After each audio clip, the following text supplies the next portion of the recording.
And now the next case. All parties in the matter of White versus Atkinson. Step forward, please. Babysitter Jackie White is suing her granddaughter, 20-year-old nurse's assistant Melissa Atkinson, for an unpaid loan to bail her father out of jail. Miss Atkinson, how old are you? 20. This is your grandma? Yep. Who do you live with now? Me and my fiance and my daughter. How old is your daughter? 8 months. When you were growing up, who did you live with? My mother. Only your mother? Yep. What about your father? Non-existent. That's her son, is that right? Did you have any sort of relationship with your grandmother? Yep. Somewhat. As you were growing up, you saw her? Yep. Try yes, it sounds Yes. nicer. It's a courtroom. How frequently did you see your grandmother as you were growing up? More when I was younger than now. And you saw her despite the fact that you had no relationship with your father. He wasn't around. He was around, but not often. Shh, put your hand down. So she was around more than your dad? Yep. Yes. When you say she was around more than your dad, she would come to visit you or you would go and spend time with her even though her son wasn't around? Yes. So you would say that during the time you were little, and even a little older, she was a reasonable grandparent? Yes. Now I'm going to get to the case.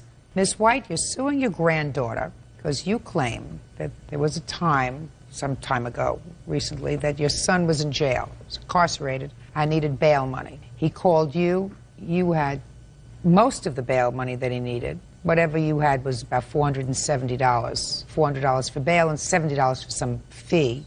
You spoke to your granddaughter. Your granddaughter managed to get together another $100. You posted $500 bail for your son. Sometime later, he appeared in court.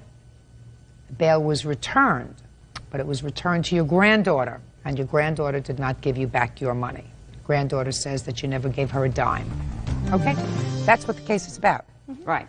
Which is the reason that I was asking you a whole bunch of questions, Ms. Atkinson, because I didn't know what kind of relationship you had with your grandmother, and I don't know why your grandmother would sue you anyway, even if what she says is true, because that's sort of something that family doesn't do, especially for not life-altering amounts of money. So you're going to explain that too to me, Ms. White. I had to borrow the money from my sister. She wired it up Western Union for me to get the bail money. And then I had to pay her back. And I was expecting to get my money back from Melissa when this bond was paid back. When did your son call you? April 27th. I've got a phone number here where I called my sister on the 28th. She wired the money up the 28th. When was your son incarcerated? 27th. For what? I've got a record here. You'll have to look at this. Can I see it?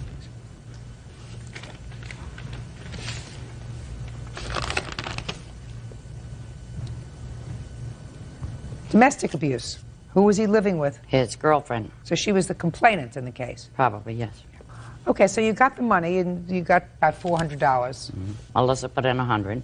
Okay, and when did you call her? I called her that day to go with me, ask her if she had any money to help me pay the bill. She said she'd get up 100. I told her I had 400 coming. And that's what the bail was, 500? Yes, she went with me to pick up the money from the Western Union. She was with me when I picked it up. We proceeded to the jailhouse. I let her put it in her name. It's my granddaughter. I don't think she's going to try and get the money, keep the money from me. The day he got out, the day this was all dismissed, I called her up, told her she'd go down and pick up the money. According to her, she didn't have a driver's license. She needed $700 and something for a license. I said, I can't do that. Get your mass ID. I can't do that, she says. So that was it. I never did see the money. That was the end of it. Okay, go ahead.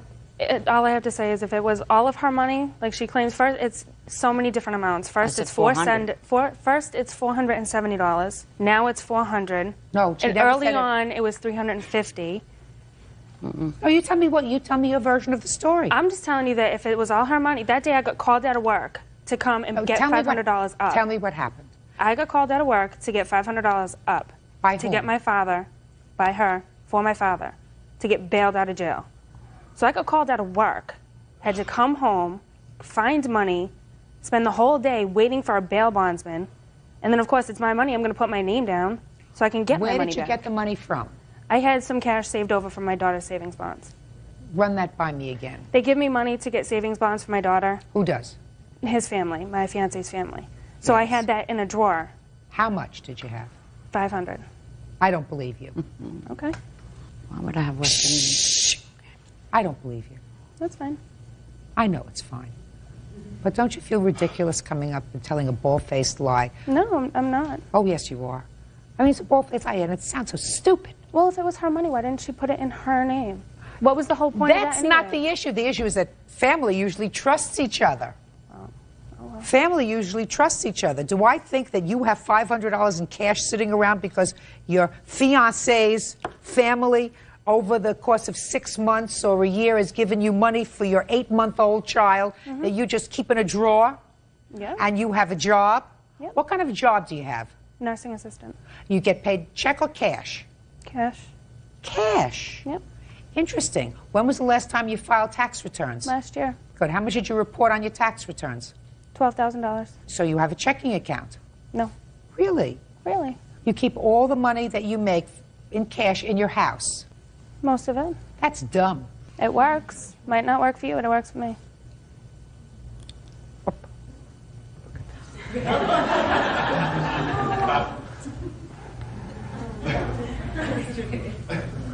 You have to see.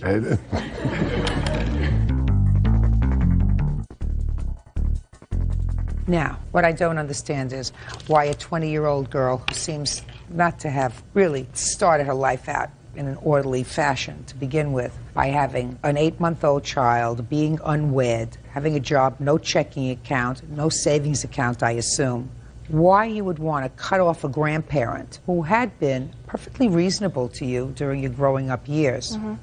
I have no idea. But if attitude could make you wealthy, you'd be a very wealthy woman. Attitude is not going to make you wealthy. Being an honest person will make you at least an honorable person. Never going to get there. Thick. Maybe it's your son's genes. I hope not. Well, maybe. Anyway, the $70 she doesn't owe you. She owes you $400 because the bail was $500. It may have cost you $70 to get the money from your sister, but all you put down was $400. I believe that she put down $400 in bail, and I believe she got that money back, and I believe she decided she needed it. You get it back. That's all. Judgment of the plaintiff, $400. Bye. Your Honor, this is case number 400 on the calendar in the matter of Straub versus Snelson. Parties have been sworn in, Judge. You may be seated. Sir, have a seat. Ms. Straub, how old are you? I'm 20. When were you 20? April 5th. According to your complaint, for your 19th birthday, the defendant, who was then your boyfriend, bought you a dog. You've since broken up. He came in, stole the dog. You want the dog back or the value of the dog? Mr. Snelson says that he never gave you this dog as a gift. The gift was bought for his son, for his son's 5th birthday, and he is counterclaiming for some property that you have that belongs to him. Is that right? Yes, ma'am. Were you living together? Yes. When did you start to live together? We started living together when I was 18, but we had broken up right after he had given me the dog for my 19th birthday. Just a minute. Did you move into his apartment? Did he move into your apartment? Or did you move in together into a new apartment? I moved into his house, but we then moved into, I moved into my house, into my mother's house in Portland after we had broken up, after he... Shh. Try paying attention to my questions. You moved into his house. Who lived in his house? Several people. Who? A couple of roommates, his son, and I, and him. How old is his son? He was 4 then. When is your birthday in April? April 5th?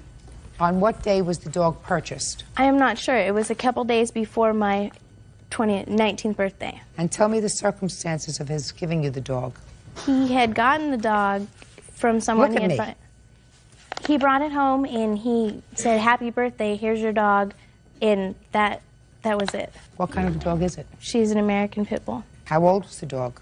She'll be 2 in January. How old was the dog when you got it? She was about 3 months old. And when did you break up? We broke up right after my 19th birthday. I moved back to Portland, and I took Karma with me, and she lived with me in Portland at my mother's house, which I have proof. Okay.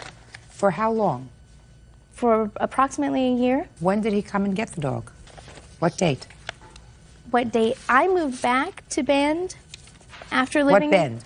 I moved. We lived in Bend together. And What then, Bend? Is that Bend, Oregon? Bend, Oregon, yes. Okay. And after I had broken up with him, after I had received the dog as a gift for my 19th birthday, I moved back to Portland, Oregon. And she lived took with the dog me. with you? Yes. Okay. And she lived with me. I have plenty of paperwork, receipts, original receipts from Portland, from Petco. I have Safeway, places, dates, times, amounts. Okay, I'll take a look at them in a minute. Okay. And she lived with me at my mother's house. For a year? For about a year, yes. Was it 9 months? Was it 10 months? It was almost a year, maybe a couple weeks Okay, and then short. you moved back to Bend. Then I moved back to Bend. Where he is now. Mm-hmm. And he was all along. And I am there now. And we had stayed... No, look at me. You're looking down sorry, at your paperwork. Don't look down at your paperwork. Okay.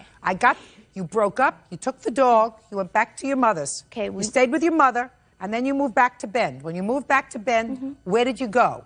To his grandmother's. And then So you went back, you were back together again? Yes. And then shortly... You were back together again? Yes. What month and year did you move back to Bend? End of April, beginning of May of this year. And when did you break up for the last time? September 3rd, when he had choked me, and I called the police and had him removed. So from May to September, you lived together? Yes. And the police removed him? They requested that he leave, yes. And I filed a restraining order the next morning. And the apartment is in my name solely. So when you moved back to Bend, you leased an apartment and he moved in with you? I thought you were living with his grandmother. We lived with his grandmother for approximately 2 months. And then I leased an apartment in my name on July 22nd of this year. And that's where the two of you were living? July, August, up until September 3rd, you were living with the dog. Is that right? Yes. Where was his son? His son was in Alaska with his mother. Is that right, Mr. Sneelson? Look at me, To sir. my knowledge. No. To your knowledge, you would know if your son isn't around. You wake up in the morning, you go and look in his room. It's If he's not been- there, look at me. Well, I'm trying to look think at me. It has I been just asked roughly about 8 months to a year. that your since son he's has been been over there living with his mother. mother. Yes, ma'am. Okay. Now, tell me how he got possession of the dog. After I had filed the restraining order, I had dropped it because I want to remain friends with him still. I didn't want all of this. But he had came into my house and started arguing with me and just walked in. He still had a key because I had yet to be able to get it from him. No, you're right. And he walked through my back French doors of my patio, came in, argued with me, and grabbed her, and then ran off with her. Okay. And he had called me That's a after lie, that. Mama. He had called me several times from a payphone and asked me if I had wanted to discuss this further, maybe press the situation. Do you have any of his property? I have pots and pans and dishes that his aunt and his grandmother purchased for us for our house, and I would be more than willing to give those back to him. Fine. Pots, pans, and dishes. What else? You have a ring that belonged to his I do grandfather? not have a ring of his. I do not have any other possessions of his. He took everything, and he even took my DVD player upon leaving. Okay. And he had then later Now, given it back to me. Good. The real issue here is the dog. Is that right? Yeah, somewhat. I would really like my ring and everything pay careful back. attention to me, sir. Okay, if I can get my Pay personal careful belongings attention to back, me. You can't pay I would careful love to. attention to me if you're moving your mouth. Judge Judy continues in a moment. When my mouth starts to move, your mouth stops. And the only time that doesn't happen is when somebody is usually on speed or some sort of mind-altering drug, because otherwise people know that when they're in a courtroom, judge speaks, they don't. And later today, You want her to pay for a vasectomy that she insisted that you have because she didn't want any more children. Yes, ma'am. real cases, real people. Judge Judy. Melanie Straub says ex-boyfriend Casey Snelson won't return her pit bull named Karma. Casey says he bought the dog as a birthday gift for his son. When you had an argument over a year ago with Miss Straub, did she leave Bend, Oregon, and go and live with her mother for a period of time? No, ma'am. She did not. She never left. Is that She what left, you're telling me? but no, ma'am, she did not go straight to her mother's. I didn't ask you whether she went straight to her mother's. I asked whether she left and went to her mother's in Portland. I went with her, though, is what I'm saying. You stayed with her? Yes. did not live She with came her. to live with me and my best friend in Vancouver, Washington for approximately a month and a half. Then she moved to her mother's, and it was only Right. about 3 months that When we were she over there. moved to her mother's, Mr. Sneelson, was the dog with her? No. Yes. Where was the dog? It was with me and my roommate and my son and his 2 kids in the apartment with us. Really? Yes. No. I don't believe you. You don't believe me? Yeah, I don't believe you. Show me the proof that the dog was with you in Portland. Show me the... You, Show me. here's everything. That's got it all. She's registered under Multnomah and Deschutes County. All of her rabies vaccinations are under me. Karma Straub. I'm missing something, Bird. I'm really missing something. My eyes must be getting old. Would you point out the dog in these pictures? See a dog in those pictures? Not in those, Your Honor. Well, then what are you giving it to me for? No, that was the house that I was living at with my mother. Listen, I don't care about the house and your mother or you. I asked you, I'm not looking through all this garbage. Would you kindly look through this junk and show me proof of the dog living with you in Portland, Oregon? This is her license under Multnomah County. Here are her pictures along with all of her vaccinations and everything in Portland. Let me just see. I don't want to see the pictures. I want to see the vet bill. Okay. Good. Mr. Nielsen, listen to me very carefully. Did you ever live with the plaintiff in Portland, Oregon? Yes. When? Around June of 2001 until about August of 2001. Where did you live? We lived in Vancouver, Washington, at an apartment complex there. Is English your primary language? What's that? Is English your primary language? Yes. I said to you, did you ever live in Portland, Oregon with the plaintiff? No, not in Portland. But, I mean, so the answer is no. I mean, they're connected. So the answer is no. You never lived with her in Portland, Oregon. Vancouver and Portland are connected. I have receipts that I had kept from Portland also, as well as... Just a sec. I mean, what are you laughing at? What are you laughing at? What? You said Portland, Oregon. He's talking about Washington. I thought that was rather humorous. Your Honor? There's only a tiny bridge that divides, and that's why you commute from one side to the other. There's only a small bridge that divides Portland and Vancouver. Let me ask you this question, sir. You think that if you paid your taxes to the state of Washington, the state of Oregon would say, that's really nice, we're going to... We don't care. Well, you paid it for Washington, paid to Oregon. We don't care. One is the same thing. I asked you a question. I said, did you ever live with her in Portland, Oregon? The answer is what? No. Good. Sorry. I also have original... I didn't ask you anything. In any event, your defense, sir, is that you bought this dog for your son. It was a gift for your son. Yes, is that right? It was. But your son doesn't live with you. Why didn't you give the dog to him? My son did live with me at the time. He doesn't live with you now. He hasn't lived with you in a year. No, but just because I bought the dog when my son was there, was the dog supposed to go to Alaska? Why not? The dog because belongs his mother to the child. wasn't going to take the dog, and that's my responsibility to take care of that animal. I don't believe you. I believe that you bought the dog for her and came home and said to her, whether you intended to buy it for her or not, I believe that you came home. Oh, by the way, can I see the bill of sale? I want to see when he bought the dog. Shh. Say nothing. Okay. May I say something? Shh. Say nothing.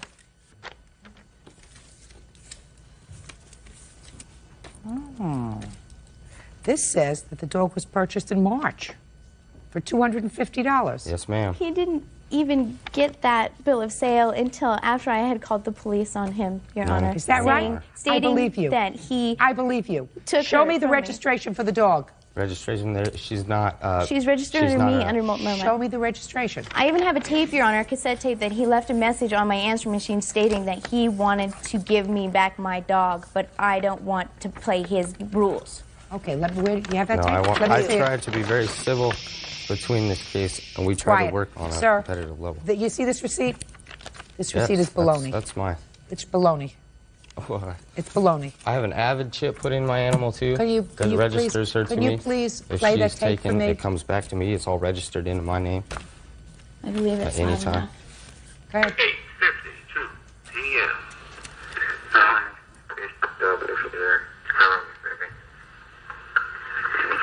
I can't hear it. I didn't want to see you leave because I did want to stay. How can you have a videotape when your thing has no video? I mean, has no... I love you so much. I wanted to come home. I wanted to take a bath, take it with you and stuff. I always want you to say, Mama, I will never do that. I promise. And I promised you many times when I met you. I came back to give you her if you didn't want me. That was when we were in a fight. I was just letting her see her, Your Honor. If you get this when you get home, please give me a call. I'll be awake. I still like it. You said what, That was sir? when we were in an argument, and this was during a time where we were commuting back and forth. She was meeting me behind my grandmother's house so she could see Karma and stuff. Then we tried to hook back up. We hooked back up and stuff after this tape and everything. We did not. We had been together after this. No, we Yes, did So have, what? Your Honor. Shh. So what? You said I'll give you back Karma. For That's the night. That's for the night. full of Your Honor. baloney. That's not for... Mr. No, Sneelson, no. Mr. Sneelson, That's Mr. Sneelson, two things. First of all, lying is something. I know, you know, and this is all lies. That's why I can't understand lying is this. something This that just is objectionable to absolutely me. ridiculous. You take drugs. No, Your Honor. What I want you to do is, when my mouth starts to move, your mouth stops. Do you understand? I know. And the only time that doesn't happen is when somebody is usually on speed or some sort of mind-altering drug, because otherwise people know that when they're in a courtroom, judge speaks, they don't. Do you understand that? So I believe that this is her dog. I also believe that she is not going to be able to get this dog from you. Do you understand? Now, you're suing him for the dog or the value of the dog. He wants his personal property back. He wants his property back. He wants his grandfather's ring back that he says that you have. Is that right? Yes, I do. Okay. When she gets the dog back, you get your personal property. Do you understand? Other than that, you get nothing. It's already gone. Now, good. So it's already gone. So then all I have to do is I have to dismiss your counterclaim, because that you're not getting back. If she has your grandfather's ring that you said had so much does, sentimental but value to you, that's have gone, receipts. along with your other stuff. Now, I don't believe he's going to give you back this dog. And the truth of the matter is, I think it's a good idea, because I think that there's something wrong with him. I think it's a good idea that you have no connection with him. Me too. Do you understand? And I think that you should get another dog, preferably smart, not a pit bull. All I want You're is- not going to get this dog back from him. And if you do, he's going to be on your case. I was planning permanently. on moving back to Portland. Listen to me. He's going to be on your case, and there's something about him that's not balanced. I'm doing you a tremendous favor, because he is not wrapped too tight. He is one bottle short of a six-pack. This is all Pay that he careful wants. attention to me. Pay careful attention to me. He is one bottle short of a six-pack. And if you have something that he says he wants, he's never going to be away from you. So go and buy yourself another dog. Judgment for the plaintiff in the amount of $1,500. That's all. Parties are excused. You may step out. I don't want another dog. She spent 2 years of her life with me. She's a psycho, and I've been dealing with this. She stalks me. She comes by my work 7 o'clock in the morning, 6 o'clock in the morning. He's just doing this out of spite. It's about her being crazy. You can't be an adult to someone who doesn't want to be an adult themselves. This is case number 99 on the calendar in the matter of Shank versus Casey. Parties have been sworn in, Judge. You may be seated. Ma'am, have a seat, please. Mr. Shank, you and Miss Casey had a 7-year relationship and lived together for most of that time, I gather. Is that right? Yes, ma'am. And then you had a rather acrimonious breakup, and each of you claim property loss, that the other is holding property that belongs to the other. You claim, in addition, that she filed false police reports about you, indicating that you had assaulted and threatened her, which caused you loss of business and income. So I want you to tell me exactly what it is that you are complaining about that she owes you. I have a list here, Your Honor, of the items which were not returned to me. She also threw all my belongings that she did get returned to me in the swimming pool, including books, pictures. Had you been living together up to that time? Yes, ma'am, for 7 years. Okay. And on what date did you leave the house, and under what circumstances? I believe it was the 6th of May was the date of the restraining order. Tell me what happened on the 6th of May. During the day, she was telling me that she was getting a restraining order and having me removed from the property, and I kept telling her that I didn't feel she had a right to a restraining order because I'd been peaceful. She kept on. Well, I got angry, and that night I had a few beers with my friends, and I went to her house. I woke her up quietly. I said, Charlene, we need to talk about this. We need to work this out. She pulled a pillow over her head and yelled at me that tomorrow the police would be escorting me out of there, and I said, how are you going to do that? And she said, well, I'll make something up. That's not true. Did the police come the next day? The police did come that evening, I guess. I don't know. I left and had no further dealings with Charlene since. Okay. Can I see that list of property, please? I do have police reports, too. Just a minute.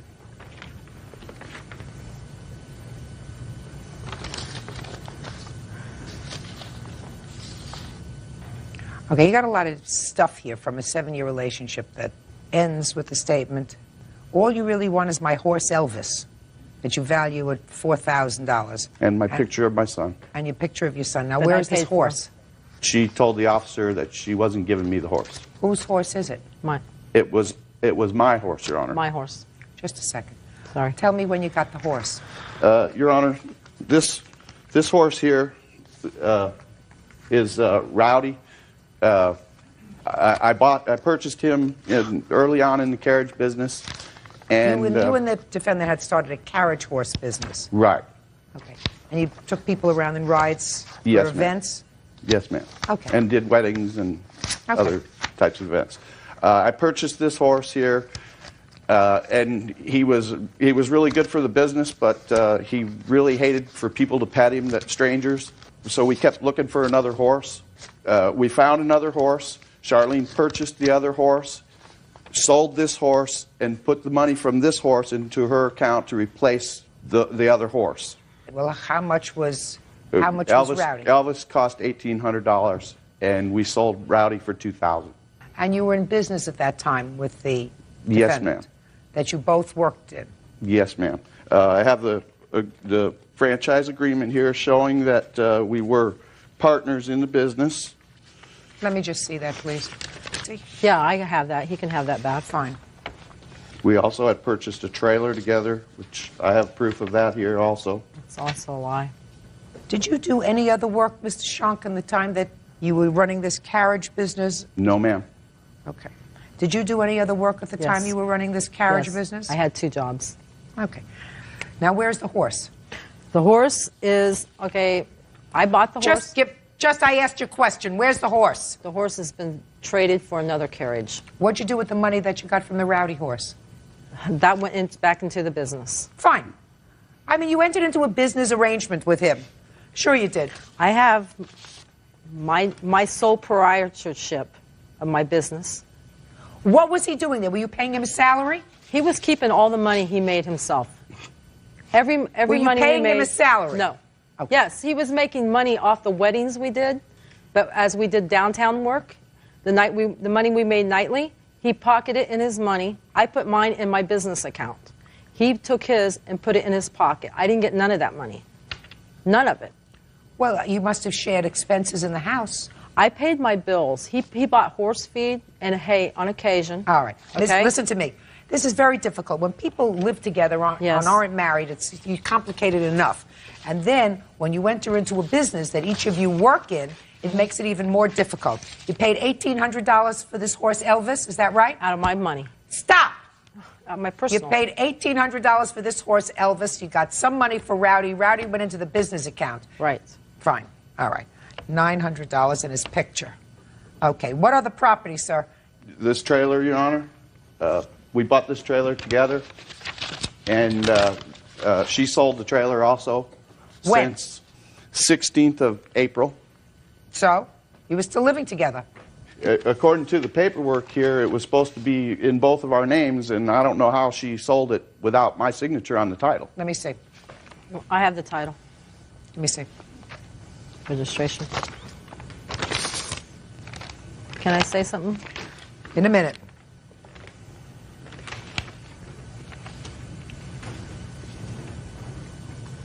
Well, it's registered in the name of Charlene Casey or John Schonk. On the top line there where I circled, Your Honor, it says if this box is not checked, it's assumed as and. It says or. On the application for title, I don't care says, what the application okay. is. This is what the title says. Okay. Title says or. How much did you sell the trailer for? $1. Prove it. Well, I sold it to my daughter. I didn't have her sign anything, but I have a promissory note where I borrowed money to buy that trailer, and I paid it in full. Let me see. He paid no money towards the trailer, Your Honor. I paid it all. I sold another horse trailer to buy that horse trailer. And what'd you put it in his name for, too? I don't know why. I don't know either. I don't even know. I don't know either. Being nice. Now you got to pay for it. Can I show you my other evidence? Just a second. Please? Okay. Listen to me. All right. You did it. No court is going to go back 2 years, 3 years, 4 years to figure out what was going through your mind when you put this in both names. You put it in both names. Do you understand? Yes, and I know why I did. I don't know why you did. You wanted to be nice because you were living with him as a family and you were going into business with him. And it was supposed to be a business that you were going to work up, make a living from, whatever. Mm-hmm. So you can't sell the trailer to your daughter for $1 because that's a lot of who shot John. Don't play with me, madam. Don't play with me. Judge Judy continues in a moment. When he threw the phones across the room, I jumped out of bed and grabbed the phones and dialed 911 and stuck it underneath the sheets. He told me that he was going to rape me, and then I clicked off the phone, but she heard him say he was going to F me up. Real cases, real people. Judge Judy. John Shonk says ex-girlfriend Charlene Casey threw his belongings into the swimming pool. Charlene says John stole her horse carriage. What's next, sir? Anything else? She made false report to Crime Stoppers accusing me of stealing the carriage. This is the original carriage that started the business, and she led them to believe that it was a random burglary that... Did you take one of the carriages, sir? I took 2 of them, Your Honor. 2? Yes, ma'am. Where are they? I have them both. You do? Yes, ma'am. How much do they cost when they were purchased? One of them was $4,200, I believe, and the other one was $2,500. There was a lot of other equipment in the business also, Your Honor. I'm not getting into fax machines, Right. photo machines, telephones. I'm getting. No. So you have these 2 carriages. Yes, ma'am. And you sold the horse trailer to your daughter for $1. Is that right? Yes, it is. That's a wash to me. You keep the carriages. You keep the carriage. You have no horse. You have a horse.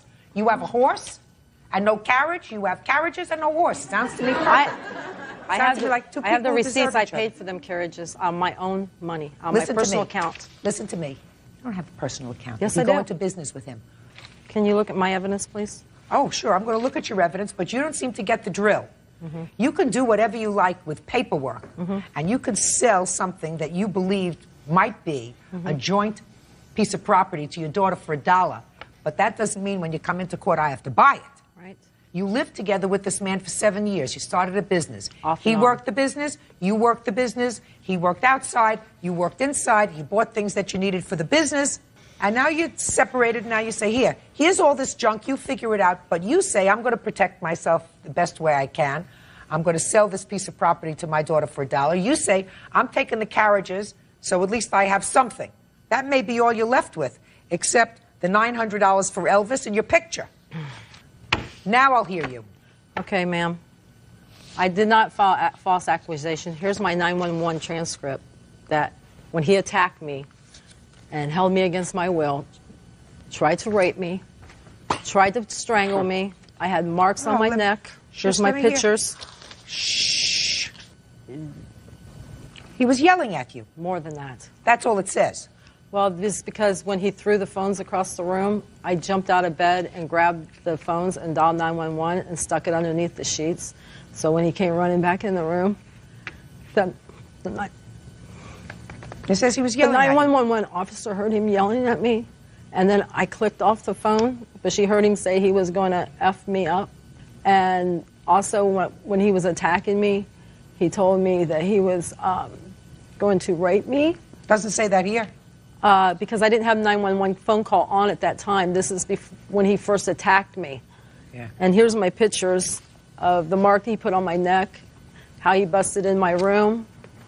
And I tried to call for my son for help. I tried to get my arm to raise the window up to call for my son for help. He hurt my arm.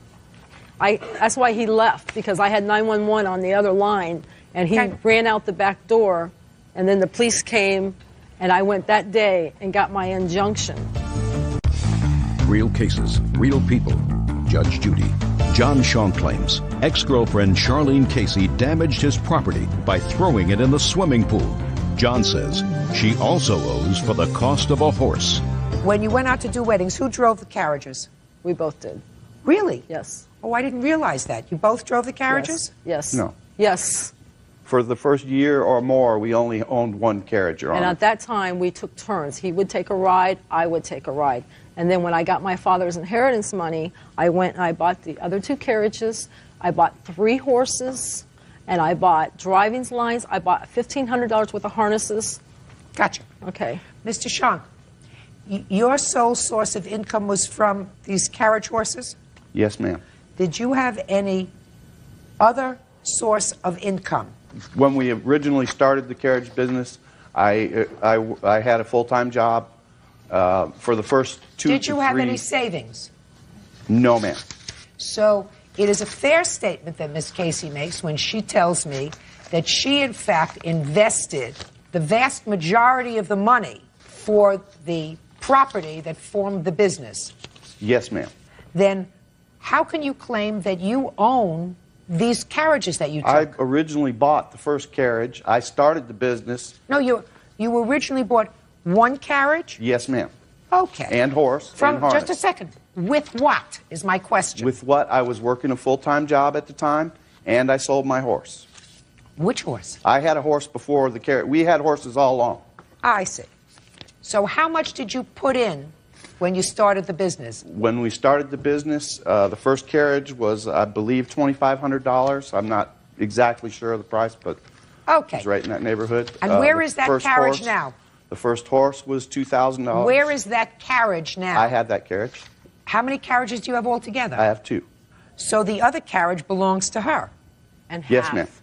of the other one belongs to me, too. The other carriage belongs to her. One carriage belongs to her. And So why didn't you give it back to her?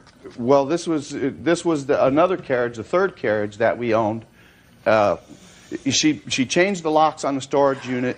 Didn't allow me to work at all. After I got my injunction. Okay, I'm sorry.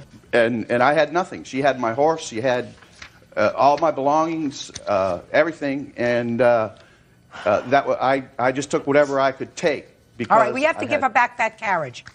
Now, is there any way of identifying that carriage from the other carriage? Yes. How? It's white with red velvet seats. It was made in Canada, and it has a stamp on the back. Your Honor, this carriage was given to me as a gift right here, and she has it at her house. That one goes back to her in 5 days. The one that she's just described, and I will prepare the order. Do you understand? Yes, ma'am. Do you understand? Yes. Now, do you have one that belongs to him at your No. house? What is the one he's talking about? I have no idea. I never. She bought this maroon carriage and gave it to me as a gift. She That's said, a lie. "This is your carriage. The That's white a one lie. that I'm buying is mine." Forget it! Okay. Now, you get $900 and you get the picture of your son.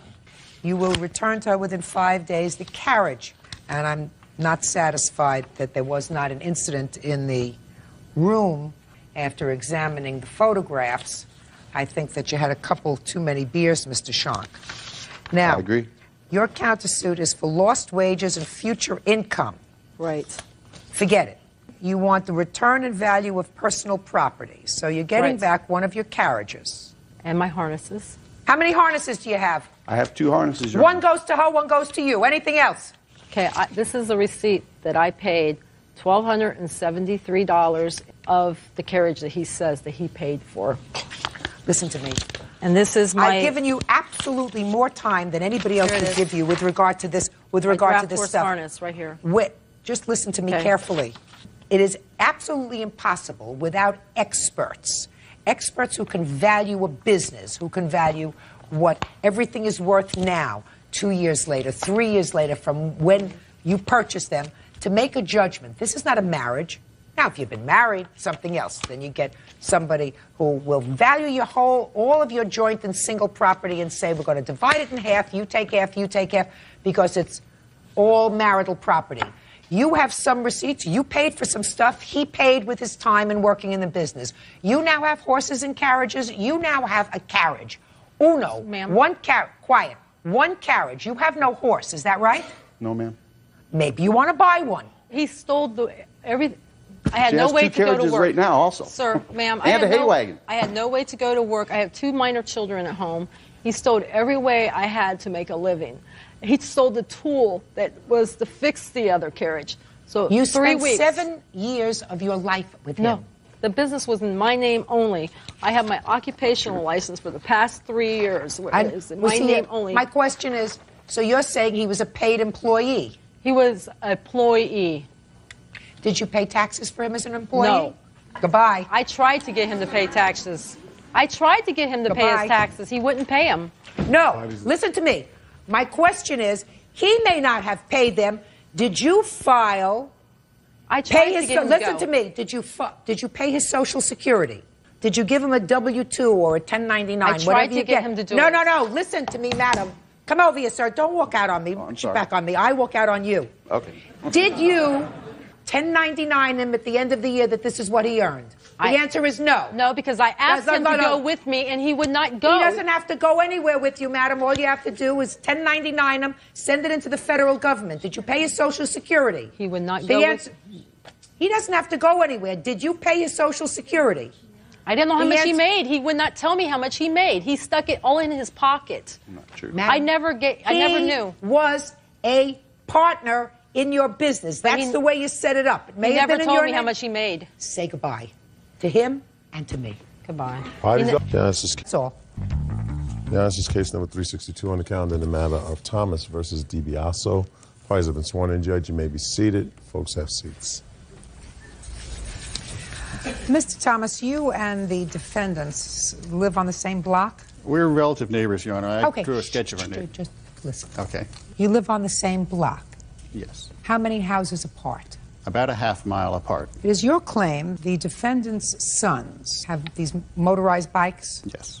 and were riding up and down the street and had been at an excessive rate of speed. Yes, they you were have doing- young children. I assume that this is one of your children. And on one particular day, after confronting the boys, one of them kicked your car, causing a dent. Yes. You want the defendant, father, mother, to pay for that, the damage to the car.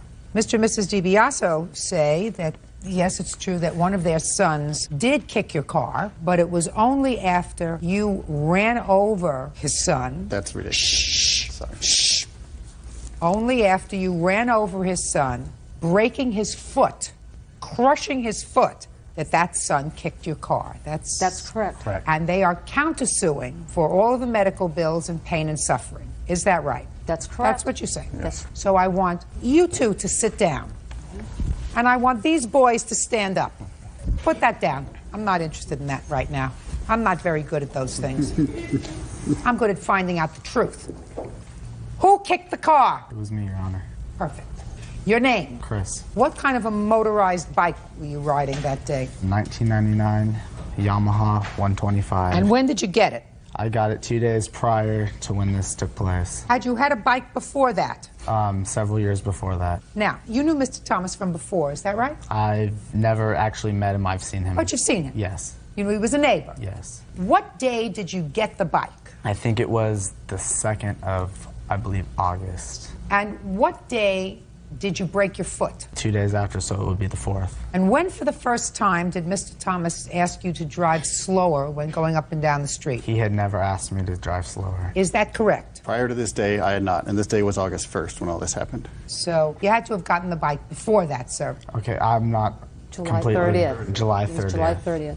Okay. Now, let's go to August 1st. You and your brother are both riding your bikes? Yeah, me and him had rode down... Is that right? Yes. When did Mr. Thomas, for the first time that day, tell you to slow down? He had not told us to slow down at all. Ever? Ever. Okay. So I get to Mr. Thomas. You want to tell me your version of what happened on the 1st of August? Yes, it was about 8 o'clock at night. These boys had been riding up and down the street. It seemed like a few hours. And like I said, there had been a prior history where my kids couldn't go out and ride their bikes on the street, so... No. Slowly. Mr. Thomas, don't lose me. You said there'd been a prior what? The prior times when they'd been riding their bikes up and down in front of our house. You mean the day before that, Right. perhaps? Okay, go ahead. Okay. So that evening I'd had enough of it, so I drove my car out onto the street. We have a large 1-acre yacht, so I drove my car out onto the street to stop them, to get their attention, to tell them they need to slow down if they need to. They have to go past our house to get to where the dirt roads are. So I wanted them to slow down and talk to them. They didn't stop. They split. They went around my car, and they stopped about 100 feet farther down, which is where my driveway was. So I drove down to them, and I started to get out of the car. Chris's motorcycle was right next to my door, and he was on it. And I said, you guys have got to stop this. I've got small kids. You can't go by here that fast. He used some expletives. Tell me what he said. I've heard everything. He said, this is our street.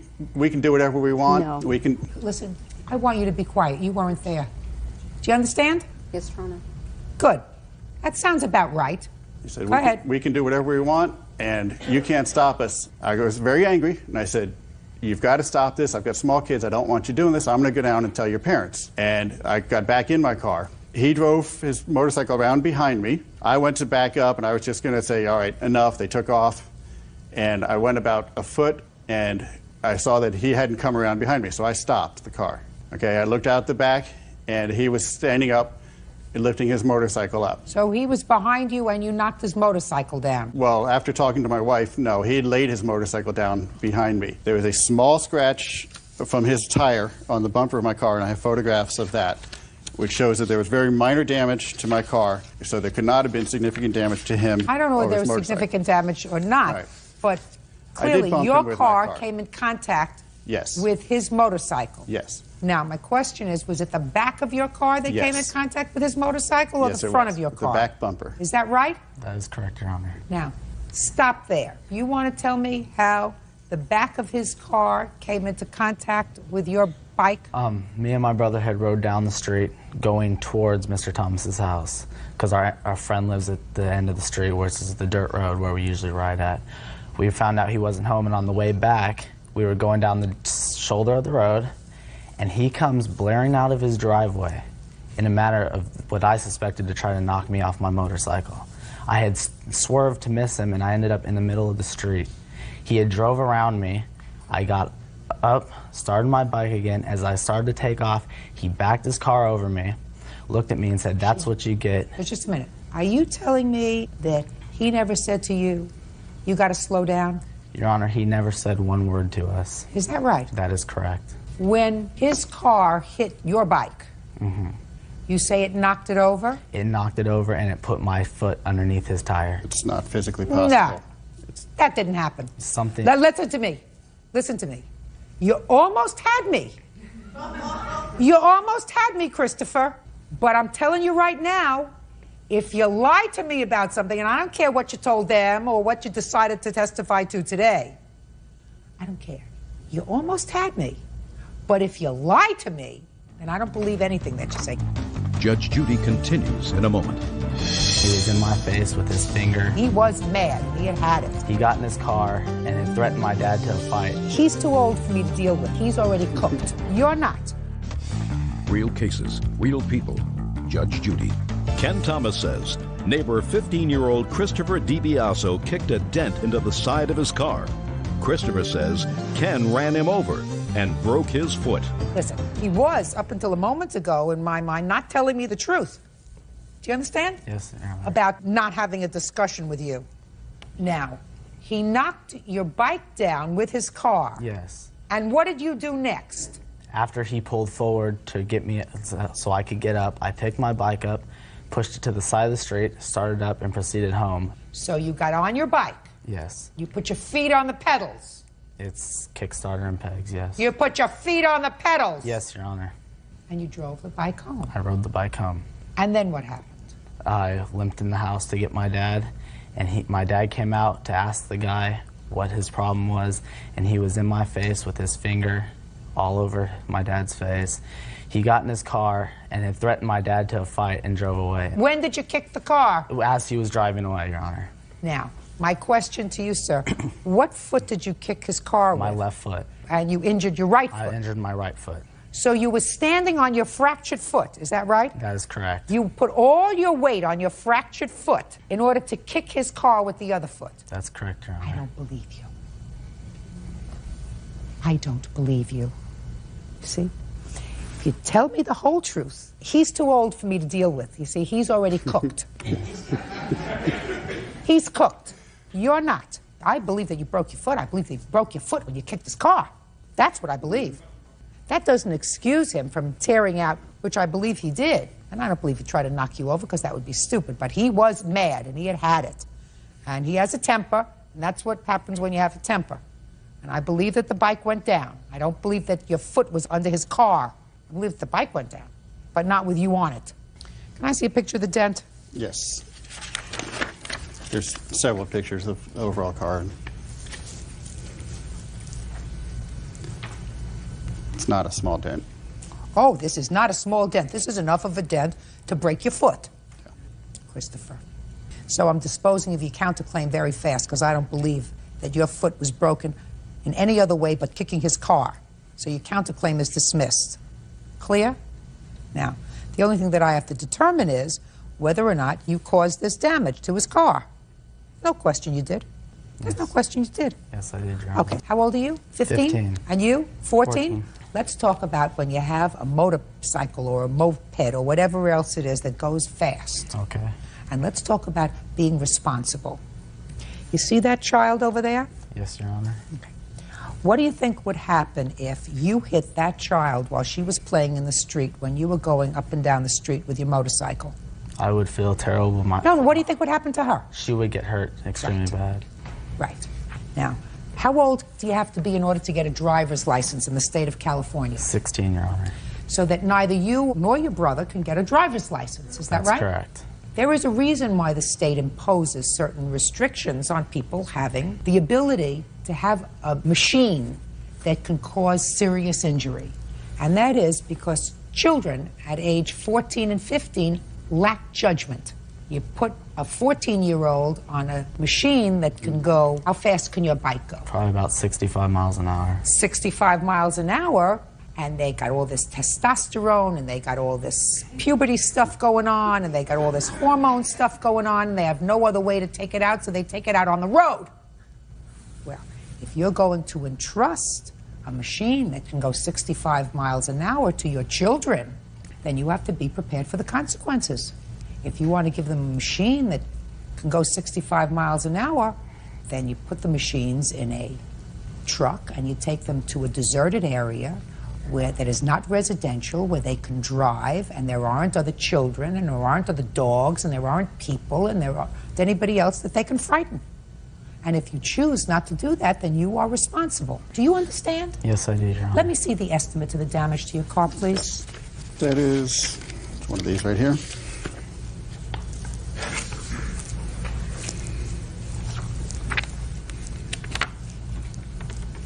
You have a $500 deductible? I do, Your Honor. Okay. Consider yourself lucky. Okay. Really, consider yourself lucky. You broke your foot because you got mad. And you said to me you got angry because he was threatening my father. Right? Isn't that what you said? Not only that, the fact that he had hit me with his car without even an attempt to try and ask me to stop, to do anything. He just figured he'd take it out with his car on me. You think that he hit you with his car on purpose? I believe he did. That would be pretty stupid. That would be pretty stupid. You think that if you hit his daughter, that would have been an accident? Yes, that would have been an accident. Yes. Tragedy. Okay. Now, how fast were you going that day? Probably about 30 miles an hour. Was there any time during the day that you were going faster than 30 miles an hour? Your Honor, I held Answer it my was question. not, Your Honor. No, only 30 miles an hour. Only 30 miles Well, an 30 hour. miles an hour is pretty fast. It's faster than you can go on a bicycle if you're that age. Your parents have to feel that you're responsible enough. If the state of California doesn't believe you're responsible enough to drive a vehicle that can go 65 miles an hour, I wouldn't give a bike like that to one of my kids who was 15. If you choose to do that, you pay. Judgment for the plaintiff in the amount of $700 as requested. That's all. Parties are excused. You may step out. Unfair. Completely unfair. I think Judge Judy saw straight through the truth. I hope the next boy he runs over is as lucky as my son to be able to walk away. There's no way that he got his foot broken and then kicked my car. There's other kids in our neighborhood that ride their dirt bikes, and if he stopped my son like that, he's going to stop the next kid like that. There are some other boys that ride the bikes, and they do it slow, reasonable, responsible speeds. His wife works at the school district. She's been to both of my son's school, making harassing comments regarding my boys. Their son has been threatening my son at school. We were perfectly at speeds in order to correct ourselves. I have little kids, and there had been too many times. It was late at night, it was 8 o'clock at night, and I'd had enough. If his daughter would have ran in front, we could have stopped instantly. This father I can see where the kid gets his attitude from. Well, hopefully they'll just leave my kids alone. Parents need to be responsible for their kids' actions. That's case number 360 on the calendar in the matter of Johnson versus Wendling. Parties have been sworn in, Judge. You may be seated. Miss Johnson, you and the defendant lived together for a brief period of time, is that right? That's correct, Your How Honor. long? 3 years. According to your complaint, when he put you out, because he put you out of the house that you had been sharing, he kept certain property of yours. The property was a washing machine that had been given to you by your mother. That's correct. And in addition to that, you claim that he owes you for some credit card bills where he used your credit card several $100s worth. He says that you can have your washing machine back, but you have to give him the $250 that he put into the washing machine. In addition, he says that the only thing that he charged on your credit card was a $60 pair of shoes. The defendant has a counterclaim. He says that you damaged his car at some point and that you shrunk his slip covers when you washed them because you were a poor laundress. Is that right, sir? Yeah, she don't know how to do laundry. Well, that's unfortunate. I'm sure she has attributes other than laundry. Yeah, she does. Good.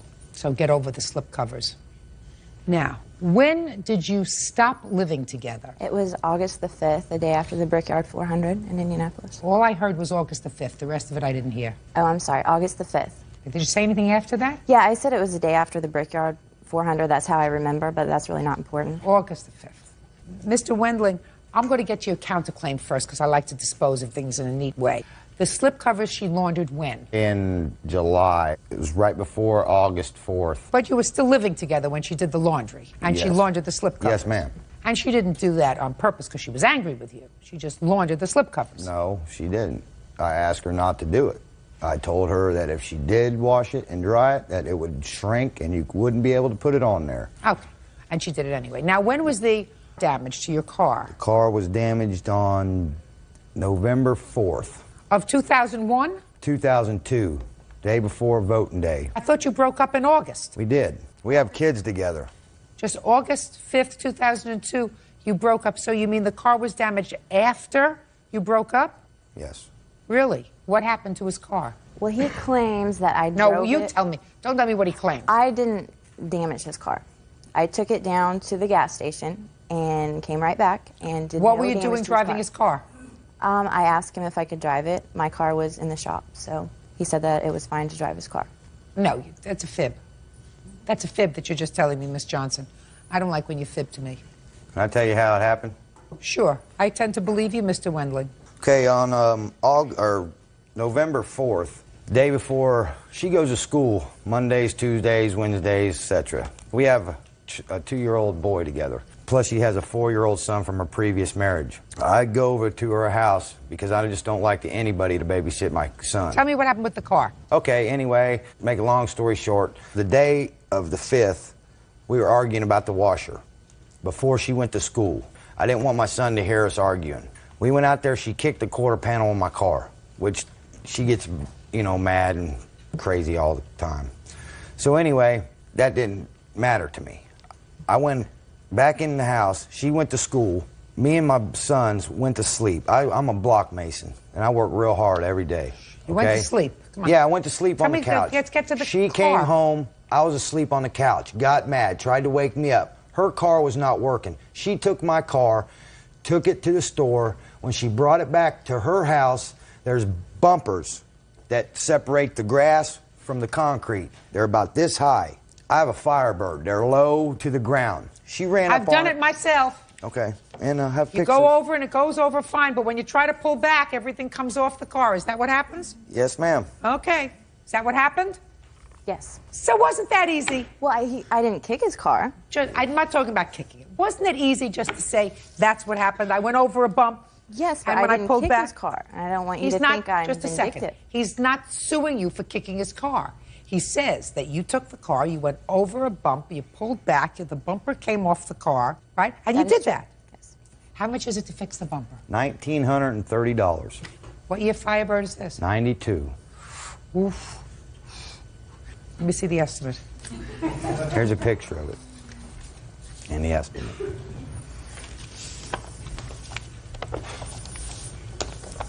And the kick dent is involved in that 1932. Is or is not? It is. And she's wrecked all my cars, Your Honor. Every car that I've owned, she's wrecked. All right, I can find the fender, because that you're not interested in, right? Well, yeah, I'm interested in it. You just told me a minute ago that you Well, were going to she's suing forget me, it. so I'm going to sue her back. Shh, just a second. I mean, what's right's 3 right. hours painting is 2 hours and 8.5. Okay, now let's talk about this washing machine. Your mother gave you a washing machine as a gift? Yes, she did. Did Mr. Wendling put down $250? No. He says he did, but he did not. Tell me about it. Well, his birthday is in the end of June. He acts like the whole month of June is like his birthday month, so he does. And he didn't give me any money at all in June. We were arguing in July, and he didn't give me any money in July. So I don't know where he's getting that he gave me any money whatsoever. Well, could you please tell me when the washing machine was purchased? It was in June. Who went to purchase the washing machine? I did, and I put it on my mom's credit card. Can I see proof of that? I don't have it with me. I asked her for it, and she didn't give it to me, so. Oh, I don't have it. Because she said, I'm tired of talking about this, is what she said, because we've been going round and round about this. Well, so that's ridiculous. that's what she said. Can I say something? Sure. Like I said, I'm a block mason, so I got concrete all over my clothes. I've had 3 washers on my back porch for months because they're broke. Okay, she puts 12 loads of clothes in a 6-load washer and What does that have to expects do it. with it? Listen to me. My- What date was the washing machine purchased? I have no idea. I didn't go and buy. All I did was come home and there was a brand new washer in my. But I wanted to go buy a $100 washing machine from the appliance store that didn't cost no $600. I don't need no computerized washing machine to wash clothes. You don't wash clothes. She washed the No, I wash the clothes. But I I've wash been doing slip her covers. laundry ever since I've had the washer. I bring her clothes to my house, her and her son's and my son's clothes. I wash them, dry them, fold them, and bring them back to her. What a great service. Yes, that's what I don't think. know. I don't know, Miss Johnson. I wouldn't ask for the washing machine back. Right. That's what I'm thinking. Yeah, he I sounds wouldn't like a ask really for the great washing guy. machine back. That's a great gig. Real cases, real people. Judge Judy. Melanie Johnson says ex-boyfriend Tony Wendling owes for the return of property and for unpaid credit card bills. Tony says Melanie damaged his car and shrunk the slip covers to his couch. Okay. How am I supposed to know what your mother paid for the washing machine? I don't know. Like I said, Well, I don't know. asked If you her. don't know, I don't know. How am I supposed to know that? I don't have anything, so. Well, where did you buy it from? At the Home Depot. Where did you think you were coming to today? You come to a court, you say, listen, you go to Home Depot and you say, I lost my receipt. I bought this washing machine here a few months ago. Could you please either give me a duplicate bill or something to show what the washing machine cost? Well, I don't have a car, and he won't let me drive his car anymore after the incident. Well, I know. She wrecks them. So you don't know how much the washing machine was? Yes, it was $300, around $300, a little bit more of a tax. You can call my mom and ask her. I'm not calling your mother. When you come to court, you're supposed to prepare your case. You say that he put things on your credit card. Where are the bills for that? I don't have that either. What do you have? I have pictures of some of the stuff he has. I don't want to see pictures. I'm asking for 2 main things. I need a bill for the washing machine, and I need a copy of your credit card statement because you said he put $600 worth of stuff on your credit card, and you don't have your credit card statement. No, so you have nothing. So your case is dismissed. Now let's get to your counterclaim. I think that she drove... Put your hand down. Sorry. Put your hand down. I find that she drove your car without your permission, and she damaged it. And they want $1,930 to fix it. $230 of that is to take out the dent in the... You said she kicked your car. Yeah, with the well, initially, Frankenstein boost they got. speak not. Initially, you said to me, I'm not interested in kicking, I'm just interested in what she did to the bumper. So I have deducted $230, leaving $1,700, which I am awarding you, sir, on your counterclaim. Do you understand? Yes, ma'am. Good. Goodbye. All are excused. You may step out. Well, he was portrayed as a really nice guy, and really he's not a nice guy at all. Everybody has opinions. He tries to make himself to be like this great person, and he's really not. I do her laundry every day. As far as him taking my laundry and doing it, he doesn't do that. He just tried, and everybody was like clapping. That is such a lie. He doesn't do that. Fold it and bring it to her. It's like, you know, what more could you want? There's a lot of bitterness and anger, and I think that's what it's over. Stuff happens to everybody. I mean, yeah, you get angry. I probably need to move like out here and let him stay back in Indiana so we can be like really far apart. Don't let girlfriends drive your cars. Don't get involved with men that are 10 years older than you. Now, this is case number 183 on the calendar in the matter of Sanzano versus West. Thank you. Parties have been sworn in, Judge. You may be seated.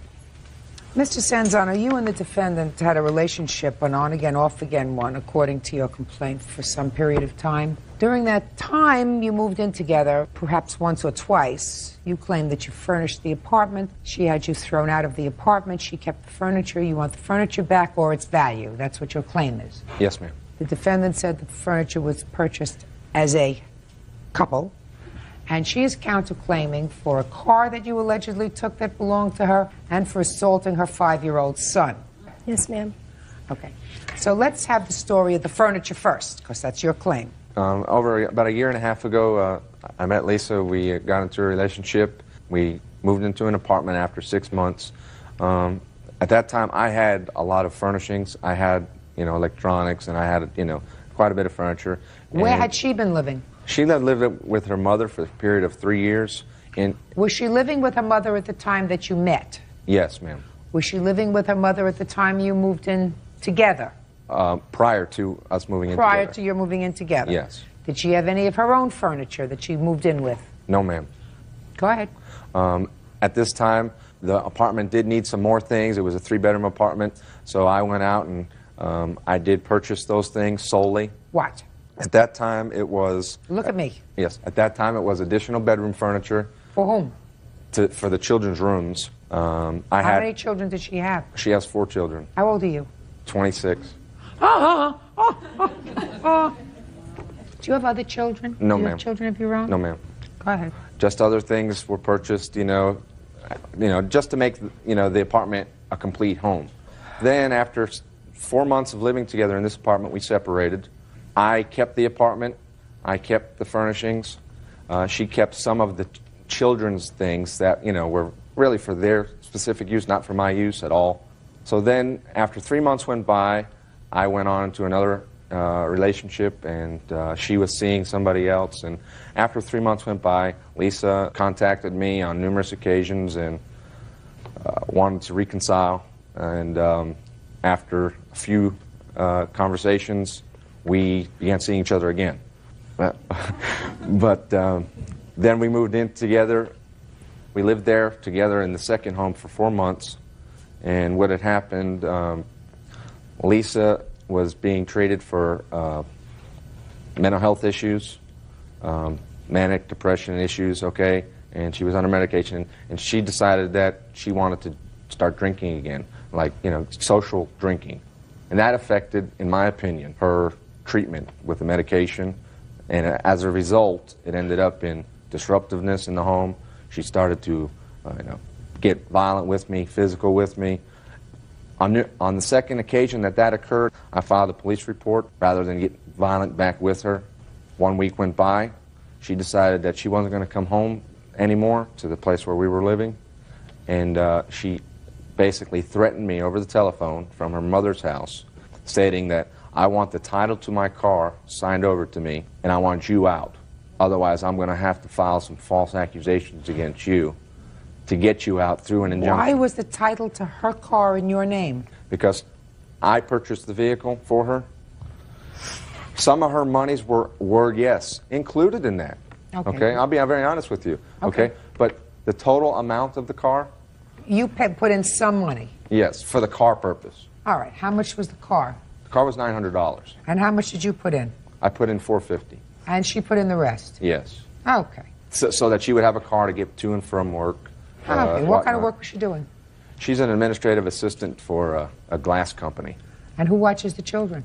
They go to daycare and they go to school, and we had them in summer programs during that time. Okay. So you were put out of the house eventually. What happened was, as a result of my filing of a police report against her, I went and proceeded to file for a domestic injunction. That was granted. Let me see the papers, please, that you filed and when you made the report. Okay. She then also... Shh, let me see. I can read dates. Okay. That was the police report, ma'am. The copy of the injunction.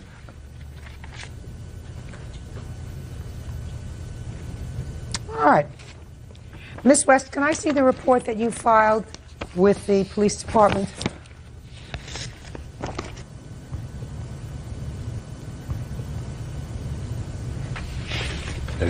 That's it. Judge, may I say something? Yes. Okay. To conclude the story, a week later, she did file such paperwork, which was out of due vindictiveness. Listen to me, sir. Yes. You filed your police report on the 19th, according to the one you gave me. Yes. But you actually had the police come out on the 13th. Yes. Interesting enough. Very good. So you did call the police on the 13th. Yes.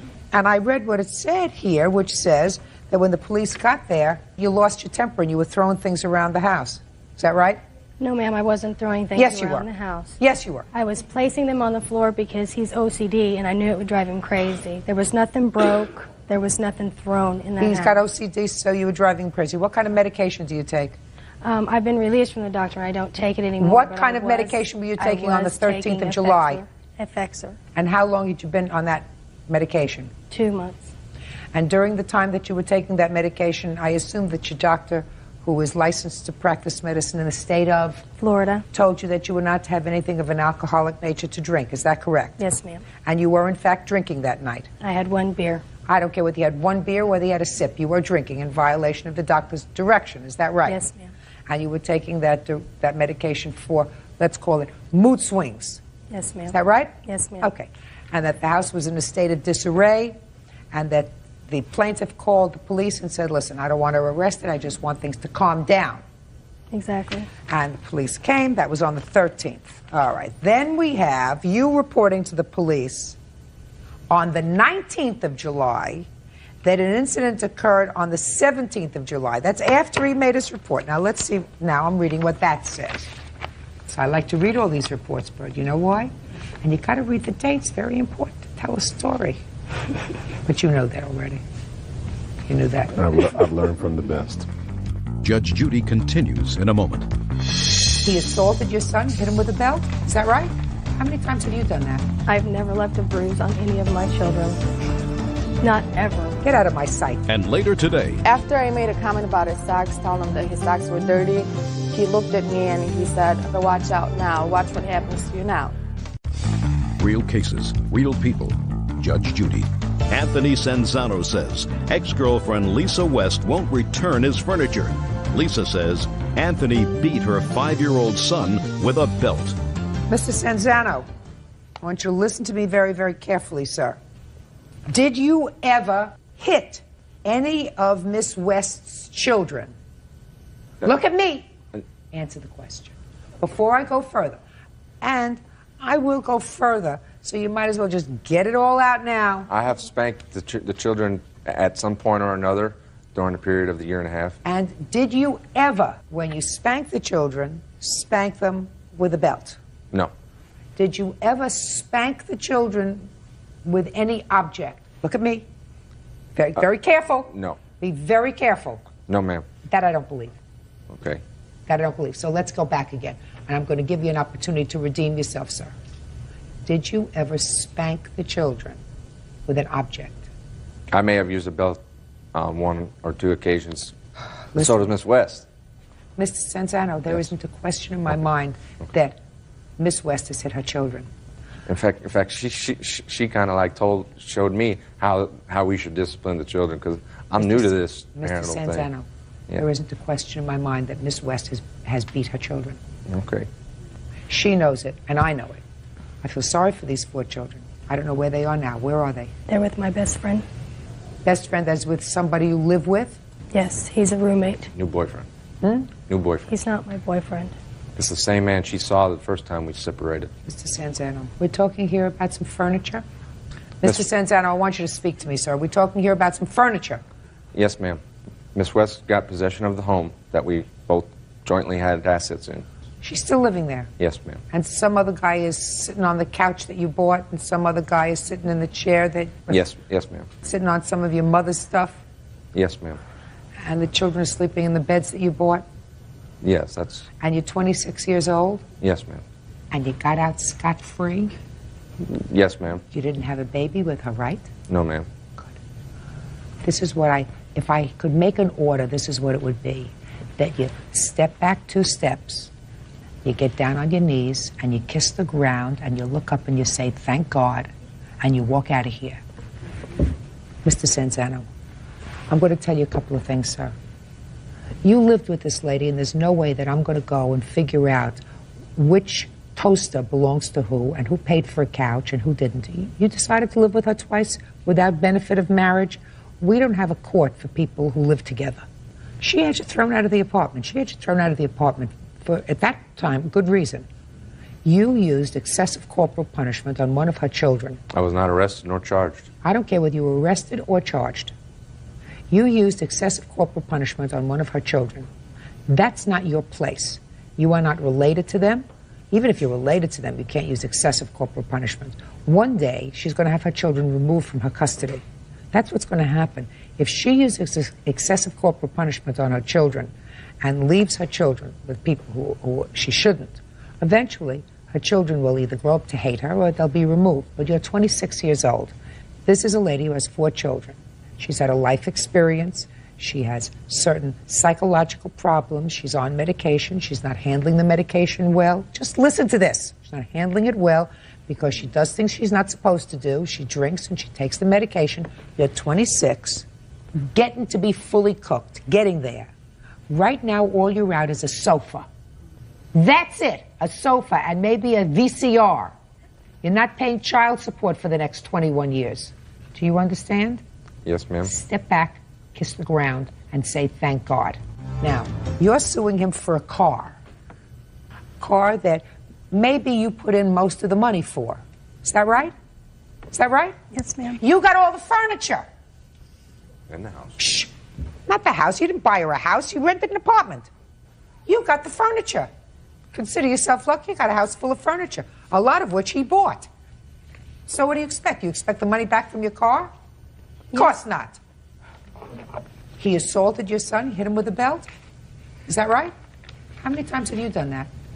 I've never left a bruise on any of my children. Not ever. Get out of my sight. Your case is dismissed and so is your counterclaim. Parties are excused. You may step out. He's controlled my life for 2 years. Somebody had to take head of the household, and so I did. Make sure you know people before you fall in love with them and trust them. The woman I met was unstable from the start. It's over. I can walk away. It's done. And now the next case. All parties in the matter of Wagoner versus Rockema, step forward, please. Truck driver Michael Wagoner and his wife Gabriella are suing their former landlord, foreman Shane Rockema, for destroying their furniture. Shane says the couple's accusations are ridiculous. You rented a house from the defendant, is that Yeah. right? He had a piece of property. There were 2 houses on the property. You rented one house. He lives in the other. The back house is a garage that he made into a house. For himself? Yes, And what was the rent on the house you were renting? $550. That a pretty good rent? Very cheap. Why do you think it was so cheap? Because he was, before I lived there, he had a problem with some other tenants that were there, and they had major drug problem there, and so he offered it to me afterwards. And Had you known him before? I've known Shane for about 5 years. And what you're suing him for is you say that he, while he was under the influence of drugs, tore down the walls in your house and ruined your furniture with dust. Scratched up my furniture as well. Tell me about that. Well, on the 22nd of April, I came home and I saw a big old pile of debris out in my front yard. Kept on walking and I walked up to the door. I opened up the door. Of your house? Yes. And I looked and all the walls were torn out. Everything. I have pictures here to show that the walls were torn out. Can I see it, please? Mm-hmm. On April 1st, had you paid your rent? Yes. Do you have your rent receipts? Yes. I'd like to see them, please. I take the utilities out of the rent and I pay them myself. So I pay $450. But after this happened, you only paid him $200. Because he told me, since all the problems that he had caused me, that I only have to pay half of the rent. And you said what? No, and I said, okay, that's fair. Okay, so on May 1st, after this incident happened, you said, okay, that's fair. Here's $200. Yes, because... Okay, Right. I'm just Okay. understanding what happened. Okay, go ahead. Okay, and so when I saw that what he had done, he walked through the back door, and he gave me this strange look, and I said, "What are you doing?" And he told me, basically, he said, "It had to be done."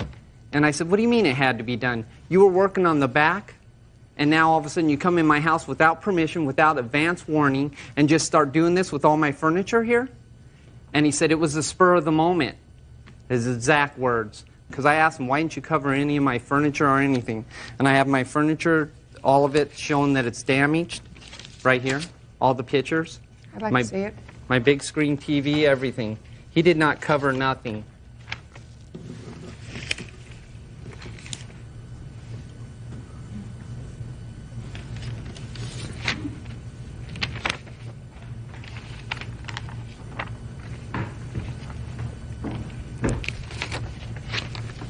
Okay, now I'm ready to hear you. Go ahead, sir.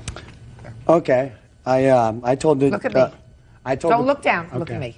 I told the plaintiff that I was going to remove the wall from the kitchen to the living room and have some kitchen cabinets made up and do some light demo. We had talked about it months before. When, immediately prior to April 22nd, did you notify him that you were coming in? Did you talk to him on April 21st? No, it was 2 weeks prior to that, Your Honor, because I went to Colorado to see my mother. And before I went, I talked to him about it in his kitchen. Fine. Now you get back. Yes. And you decide to do it on the 22nd. Now, the last time you spoke to him about it was before you went to your mother's. Is that right? Yes. When did you finish that job? I did not finish the job because the cabinets had to be measured after the wall was down. So the guy had to come in and take measurements. And by that time, he was gone. So what you're telling me, sir, is first you knocked down all the walls and then somebody was coming to take Not that all measurement? the walls. I knocked some of the plaster off the front wall, and that's what you see there. Why in the last 6 months have you not completed the house? Because I don't need to go fast anymore. We agreed that if he stayed in the house while I was doing the demo, I would do sections at a time and complete them. Sir, I don't believe a word that comes out of your mouth. I don't believe a word that comes out of your mouth. When somebody does work on a kitchen, first they have somebody come in and take measurements. They plan it out. What they don't do is they don't take down all the walls and then say, now I'm going to get somebody to come in, and now they're going to take measurements. Your problem, Mr. and Mrs. Wagoner, is that you accepted a resolution of this problem. That's not true, Your Honor. You let me finish. If you had said, I'm going to pay you your rent, I'm not accepting $200 for the damage that you did, then I would say to you, you have a claim. But when you accept a settlement, which is what you did, you're still stuck. But there's one thing that you're not stuck for, and you're not stuck for the fact that he trespassed on your property because you paid April's rent. And he has no right to come into your property without giving you adequate notice, which you did not do. Because the fact that you may have said to him, if I believed you, which I don't, listen, I want to do some demolition and some light work in the house. And people who live 2 feet away from you, you couldn't come in and say, listen, can you get your stuff together because I'm coming in tomorrow or in 2 days to fix it. I don't believe that. You had no business being there. Judgment for the plaintiff for $2,000. That's all. Step. And now the next case. All parties in the matter of Tyler versus Webb. Step forward, please. Tax preparer Peggy Tyler is suing her former employer, business owner Tom Webb, for past due wages and sexual harassment. Ms. Tyler, according to your complaint, you worked for the defendant in January of 2000 Till April 15th of 2002, I'm sorry. April of 2002, mid-April. Right. And you claim that he owes you some money. You say Yes. he owes you money for some wages that he didn't pay you for, that 2 weeks' worth, that he owes you some commission. Yes, ma'am. That he sexually harassed you, which is the reason he's not going to pay you because you did not respond to his advances. And third and finally, that he had promised to pay your son some money for doing some odd jobs for him. It was one, Your Honor. They took a balloon down the whole season. You'll explain that to me because I have no idea what kind of work you were doing for Mr. Webb because it doesn't say in the complaint what kind of work you were doing and what kind of place he has. Mr. Webb says there was some money outstanding, according to him, but he said you broke your agreement with him. The agreement was that you would work for him through April 15th, and you left prior to that date, so he's not paying you a dime. No, I didn't leave prior to that date. That's your defense. Is that right, sir? Judge Judy continues in a moment. He would look down our blouses and make comments about our breasts. And the other thing you say is your boobs would make nice pillows. Mm-hmm. We're supposed to be seen and not heard. Real cases, real people. Judge Judy. Peggy Taylor says former employer Tom Webb sexually harassed her when he called her a hot biker mama. Peggy says when she rebuffed his advances, he refused to pay her. What kind of business do you have, Mr. Webb? Tax preparation and filing, Your Honor. Ms. Tyler, when did you start to work for the defendant? I actually started to work for him December the 23rd. In what capacity? I was a tax preparer, Your Honor. And what was the salary that you were supposed to receive? $7.50 an hour. Is that correct so far? Yes, ma'am.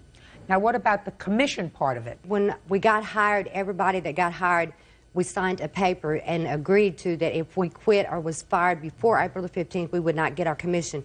Which Well, I don't understand what the commission was. Is that a bonus? The commission, yes, ma'am, it's like a bonus. It's on every tax return that I did. I get so much commission on that. Let me see the contract that you signed. It's not a contract, Your Honor. This is the people that I did from January, all of us in the... Can I see the contract that you signed?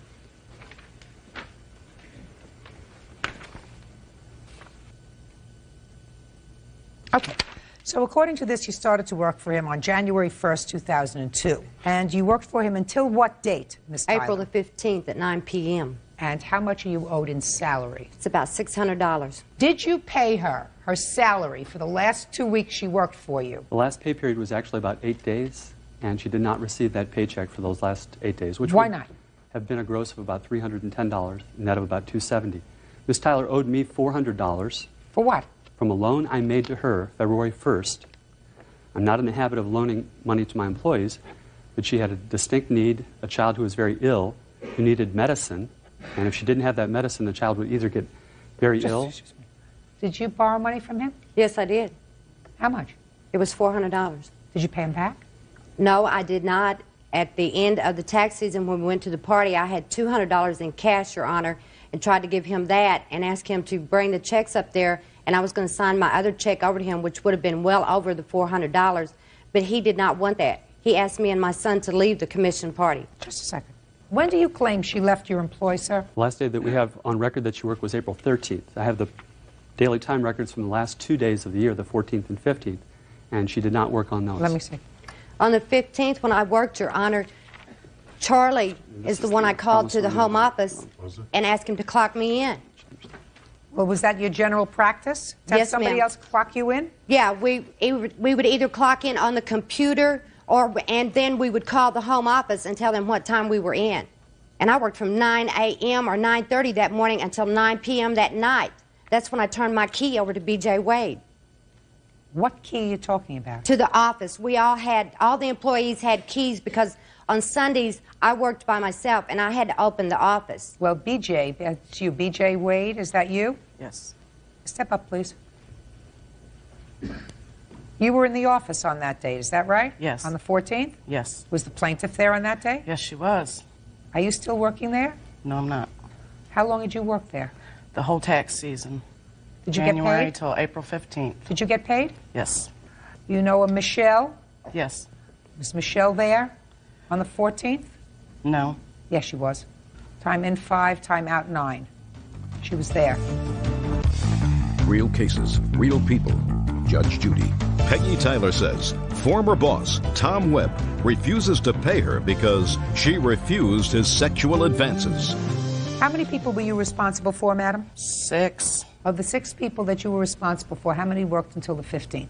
All of them but one. Who was that? Nancy. So then the 5 people that you were responsible for get their commissions?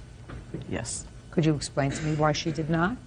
Because she owed the money, which she did agree to pay that back at the commission party, and he would not do it the way that she offered to do it. Okay. Have a seat. Now, Ms. Tyler, let's address this theory that you have that the reason he's not paying you, according to your complaint, is that you did not respond to his sexual advances. You want to tell me about that? He would look down our blouses and make comments about our breasts. Tell me not our. Tell me what he said to you. He called me a hot mama biker because Okay, stop. When did he call you a hot mama biker? It was in February. Okay. Now, after February, and was the other comment that he made to you something about your breasts made at approximately the same time? It was after that. In what month? Around the end of February, maybe the first week in March. So that both remarks were made to you, being a hot biker mama, and the other thing you say is your boobs would make nice pillows. Mm-hmm. You attribute that to the defendant. Were made to you either in February or at the latest the first week in March. Is that right? Is that right? Yes. And you got paid the entire month of February. Is that correct? Yes, I did. And you got paid the entire month of March. Is that correct? Yes, I did. And when did you ask for this loan? I believe it was around the end of February. So none of the comments that he made to you so appalled you that you would be reluctant to ask him for a loan. Is that right? Right. So why let us assume that it's true for the moment, which I don't necessarily believe, sir. I want you to understand that. Why would you say that he was withholding your money because of this sexual harassment? Because he didn't honestly believe that I would do anything about it. Because I'm not the only one that he cheated out of commission money, and years before that he did ladies the same way, which he doesn't believe women can hold any kind of an office anywhere because they're not smart enough. We're supposed to be seen and not heard. But, Your Honor, honestly, if it hadn't been for all of us women, he wouldn't have had offices. Miss Tyler, if you didn't like Mr. Webb as an employer, don't go to work for him.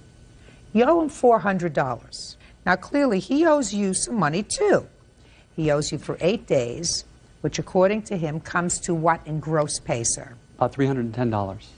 Mr. Webb, I want you to figure out, sir, how much she earned in commissions. I assume that you've done that already. Yes, ma'am. And what would that amount be? She did 133 tax returns, net to the company of about $14,000, which would have been $700 gross as a commission. So altogether, we're talking about $1,010. Is that right? Yes, ma'am. From which we deduct $400. Now, it's really too bad that it ended this way. You being a nice person to make some loans. I think Ms. Tyler's accusations of sexual harassment are off the wall. If, in fact, you did say something stupid like that, I'll just chalk it up to stupidity. First of all, your sexual harassment is dismissed because you're suing him for $2,500. I want you to get that figure right out of your mind. Now, tell me about the deal with your sons. They were to take the balloon down. BJ's husband put it up. They took it down. How often did they take down this balloon? Every night. It was 7 nights a week. Really? Yes. And what was the agreement with regard to taking down the balloon? He was going to pay them $100 each. Do you have any agreement with the boys, sir? I didn't know the boys existed until this was filed. Really? Correct. Okay.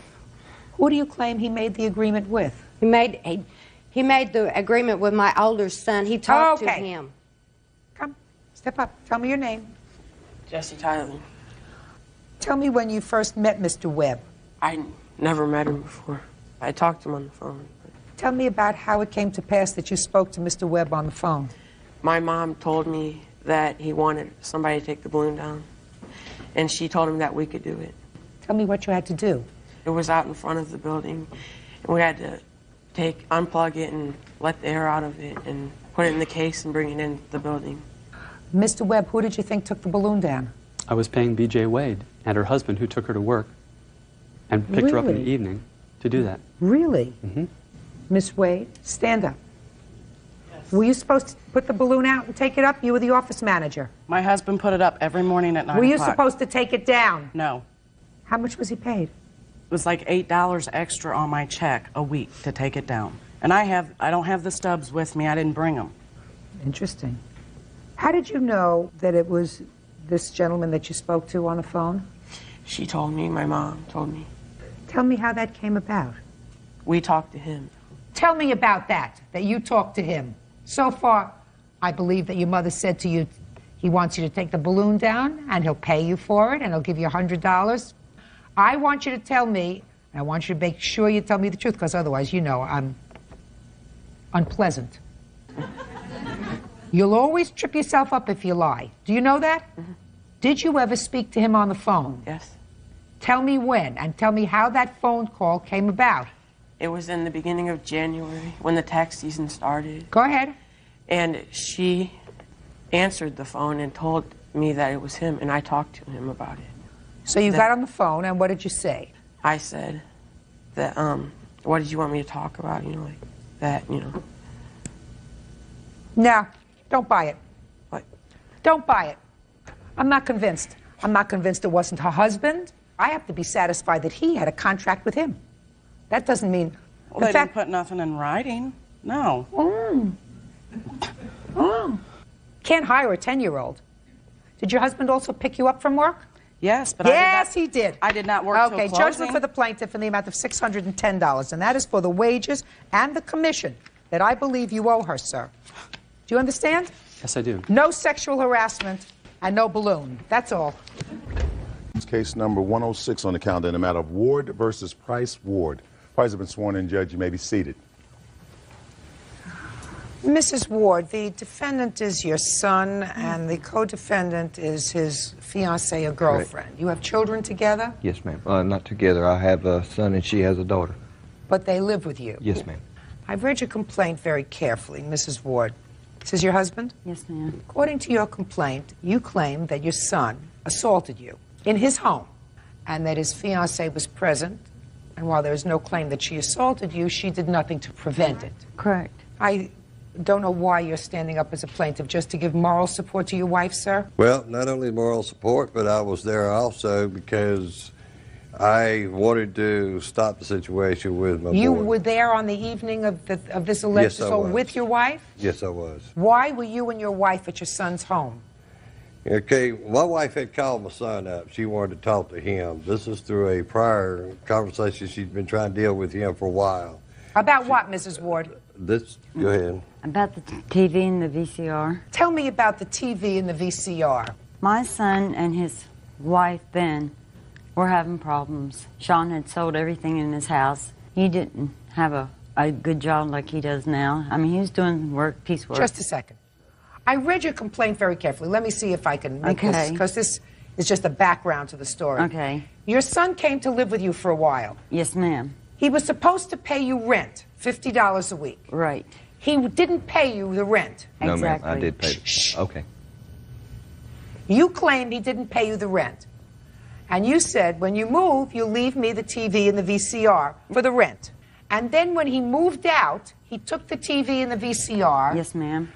And the reason you and your husband went over there that night was to take back the TV and the VCR. Yes, ma'am. Now tell me what happened when you got there. They were eating dinner.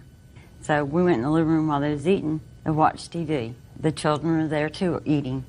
They got done, came in and gave us a hug, you know, and Michelle was getting them ready for bed. And so Sean says, well, you're here, what do you want to talk about? And I said, the TV and VCR. He said, I knew that's what it was going to be about. And he stood up. I said, he says, I do not owe you anything, Mom, nothing, and I want you out of the house. Well, I have a book right here where I kept notes, and his signature is on it. And I said, son, I have proof. I opened the book, and that's when he stood up and got very angry at me and told me to, I don't Get want out. the words he said, He to said, get out. Get out of the house. And actually, I didn't really believe him. I meant, he's my baby son, and I believe in his Just a minute. words. So he told you to leave his house at least twice. Yes, ma'am. And then what happened? And I said, you're kidding, Sean. He said, I'm not kidding. Baba. He said some other words. And I said, then I'll go up and get it myself. I know I can't. Look at me, how much I weigh. I knew I couldn't get it myself. Where was your husband during all this time? Can I speak? I was in the living room. So you were in the living room. So your Yes. wife was going to go upstairs and take the TV and the VCR. That's what she said she was going to do anyway. That's correct. So she started up the stairs, and what happened? Mrs. Ward. Well, as she proceeded to start upstairs, first of all, I was shocked on the whole situation, the anger he threw at his mother. As I seen this anger, I just kind of looked at him and said, you know, you shouldn't talk to your mother that way because she is your mother, irregardless, you know, what she says or does. She proceeded to go upstairs. I went with her upstairs to slow her down and said, honey, I think we might as well go ahead and leave. And she says, well, I'm not going anywhere. I'm going to stay right here till he either gives me the VCR and the TV. And at that point, he says, well, I'm going to call the sheriff. She said, well, go ahead and call the sheriff. And he just got angry at that point. He says, well, the heck with it.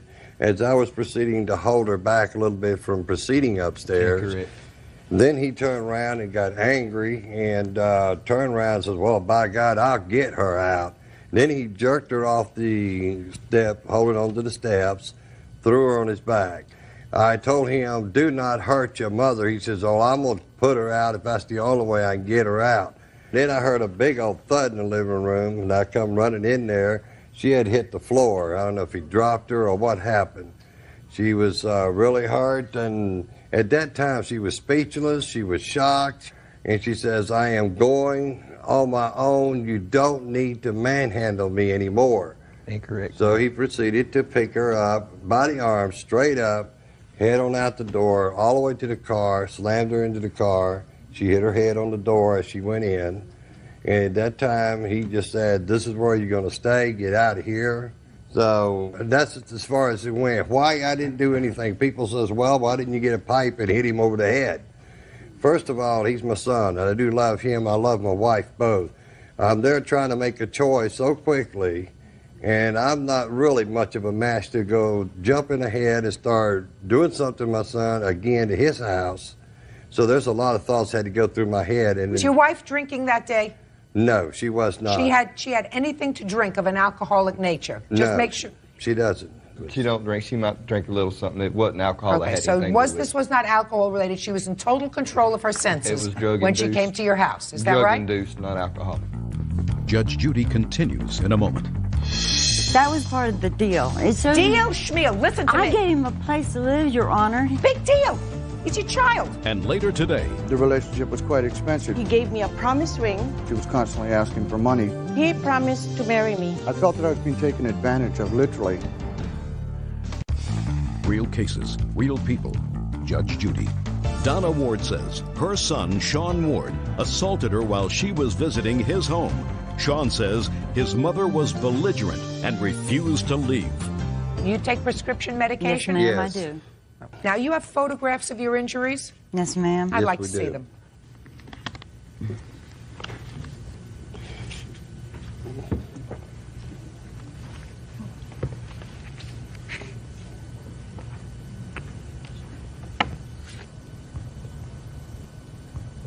The marks that I see on your arms are consistent with being picked up by your arms. Yes, ma'am. That was your injury. Yes, ma'am. Now, I'm going to let you tell me your side of the story, Mr. Ward. Okay. Okay. First of all, Go. the case is dismissed for all purposes against Miss Price because she did not participate in this, Correct. other than to stand by and do nothing, which is the same thing you did, Mr. Ward. She's not even married to him. You're married to her. Why would you sue Miss Price? Because I felt like, just like he did, tried to get Sean to calm down. I was hoping that maybe she... Your I don't husband know. didn't come to your defense. Why would a stranger?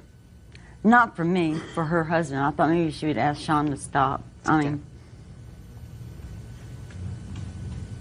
That's all. She's not a party to this case. Okay. So, tell me your version of the events. Your mother came to get... Yes, your mother ma'am. came... My mother came to the house.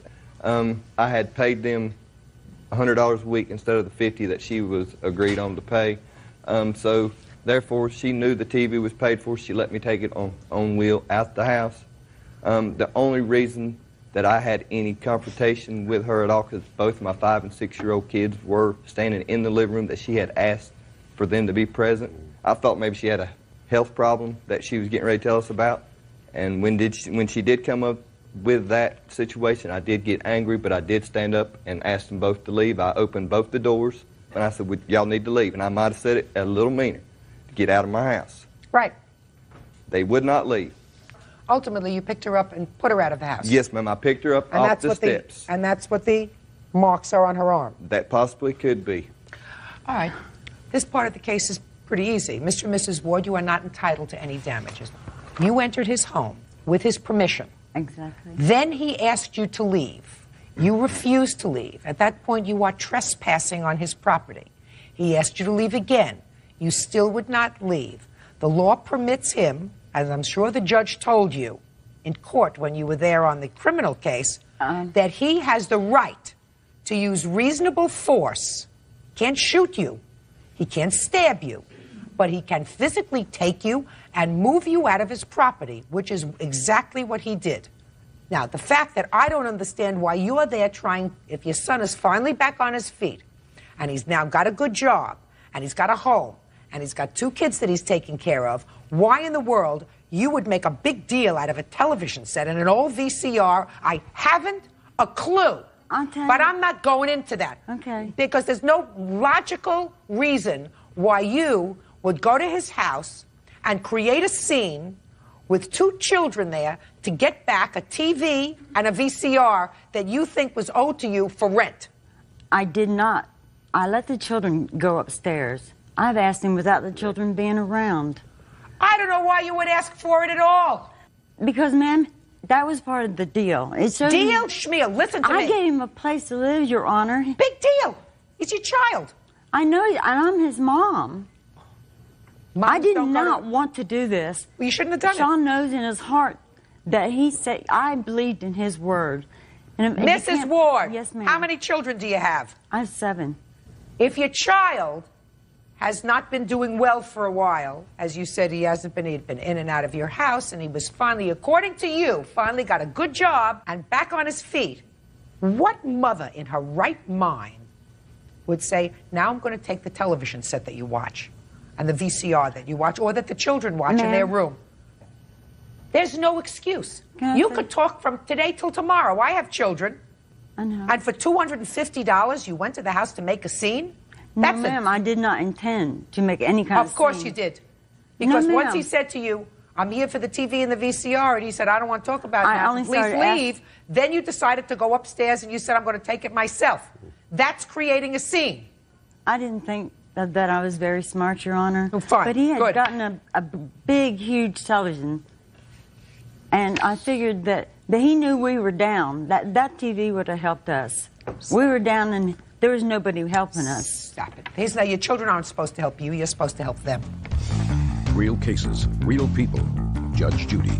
Donna Ward says her son, Sean Ward, assaulted her while she was visiting his home.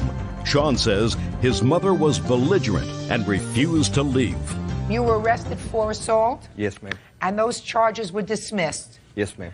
And I assume that they were dismissed, Mr. Ward, because they ultimately determined that you had the legal right to put your mother off the property. Correct on Is her that own right? testimony. I didn't even have to testify. Right. You can't sue her. Right. Here, you can't sue her. Correct. The district attorney determined that there was sufficient evidence to go to trial with because your mother had your fingerprint marks on her arms. Correct. Why she proceeded that far, I don't know, but she did. So you have no right to sue her for false arrest because you did, in fact, put your hands on her. You weren't in fear of your life from your mother. No, You weren't in fear of life, and certainly not from No, your ma'am. father because he didn't do anything. No, ma'am. I intended no harm, and due respect to you and her, I do love my mother. Only thing I have here is the bills that I had to pay, my lawyer bills, You and shouldn't have put your hands on your mother. and then been out. You shouldn't have put You're your, absolutely correct, You shouldn't have ma'am. put But your hands I on was your mother. looking Pay your forward- own bills. I was looking forward Case to is my dismissed. kids. That's all. Parties are excused. You may step out. I have always believed in his word. And if you can't stand by your word, what else do you have? He's upset with the fact that he's fighting with his mother, I mean, which no person wants to be, and I just wish it would all be over with. I would like us to be a family. I don't know if that's possible. What I wanted was just my name to be cleared, and that happened. So I'm very happy about it. And now the next case. All parties in the matter of Dubrowski versus Allen. Step forward, please. 22-year-old sales rep Lena Dabrowski is suing dog breeder Teresa Allen for a refund for a pit bull puppy and related expenses. Teresa is countersuing for boarding costs and loss of profit. Mr. Dabrowski, you claim to have purchased a puppy from the defendant, and the puppy turned out to have certain medical problems. Ms. Allen says that there was nothing wrong with the puppy. As a matter of fact, she is counterclaiming. She says that she had a great deal of expense because you returned this puppy to her. At first glance, her countersuit is nonsense, but I will allow her to at least tell me what she thinks you owe her. How did you find this breeder? What kind of a dog did you purchase and when? It's American Pit Bull Terrier. I found her in June. How did you find her? On the internet. We contacted each other through email at first. I couldn't pay for what she was asking up front. What was she asking? The $1,000 for a puppy. And when we had a phone conversation after that, we agreed on $500 as long as whenever the dog is shown, her name comes up, kind of like a representation. And where did you have to go to pick the puppy up? I had to drive to Las Vegas from San Diego to pick the puppy up. I have. You mean there are no puppies where you live? I'm sure there was. I thought she was a very reputable breeder. Go ahead. The dogs that I saw on the pictures, I really like the dogs. Do you have a bill of sale? Yes, May I I have see the it, actual please? contract. Where it states actually right here, where the puppy was $500 and there was no deposit right next to it. Let me take a look at the contract.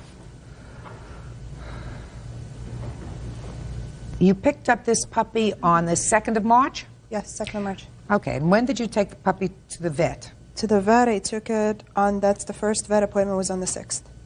But I called her the next day. I noticed that one of its eye was discolored. So I called her that day. What do you mean discolored? Tell me. It had like a bluish grayish tint in it. Goes this. And you don't need the fee. So just basically here, and it talks about the eyes. That's where that is.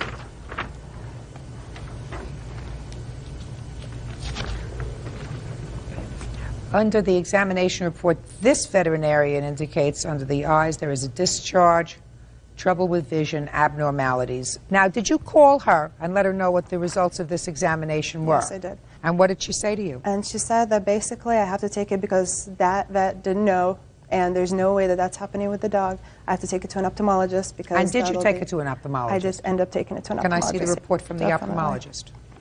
This is the letter from the ophthalmologist. And in the bottom, in bold, it states exactly what's wrong with the dog and what its condition is.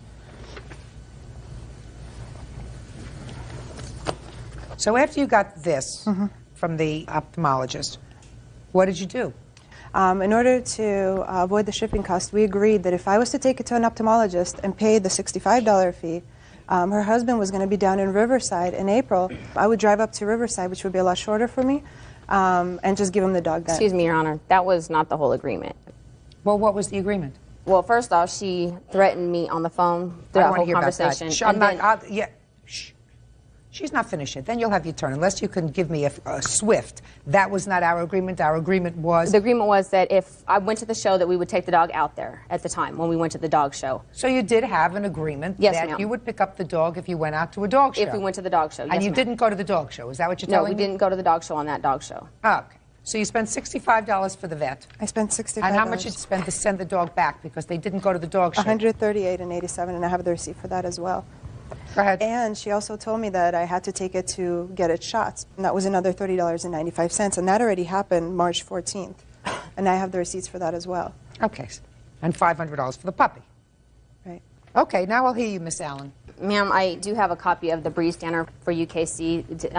Mr. Browski states that the dog is not breedable and showable. Breed standard does not specify that. She wanted to return the puppy. Yes, ma'am. Let me explain something to you, Miss Allen. This puppy was in ill health. She is entitled to, under the terms of your contract, her money back. Yes, ma'am. And I told her I would give her money back, all but the deposit, which is non-refundable, which, when anybody ever emails me about a dog, I explain to them that there's a $200 non-refundable deposit required on Just show me in your contract where there was a deposit. On that one, ma'am, there's not. On This is the only contract. Where is it? You have another contract? Yes, ma'am. I'd like to see. That day. Shh. I would like to see the other contract.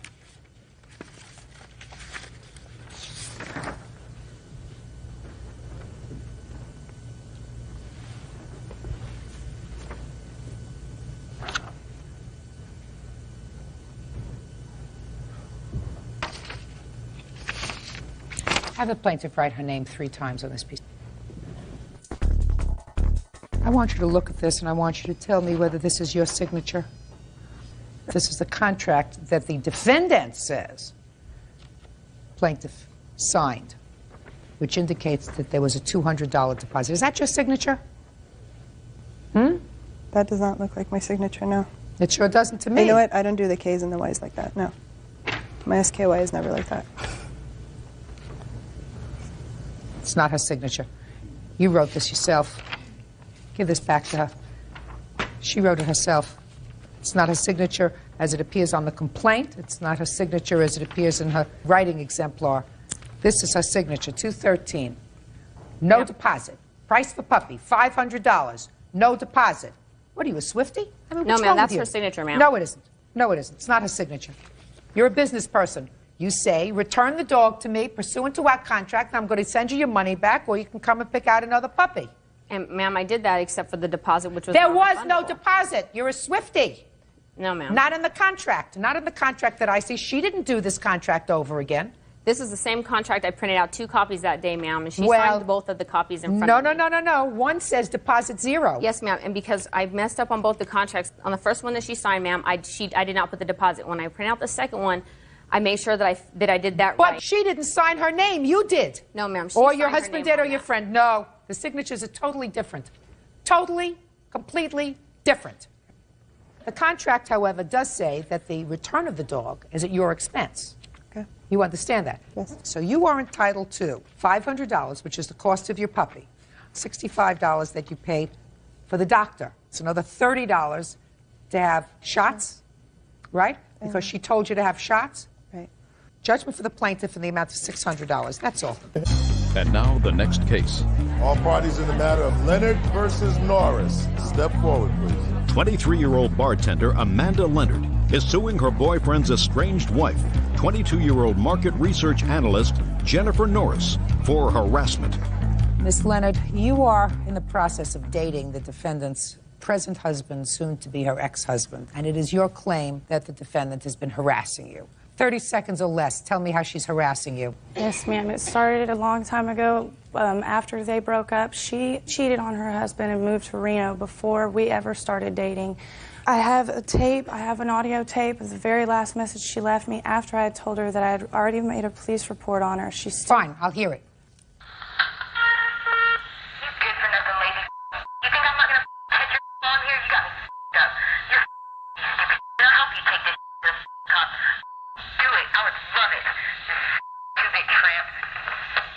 Why did you say such nasty things to her, Miss Norris? And that's I know I made these harassing calls, and I know it was wrong.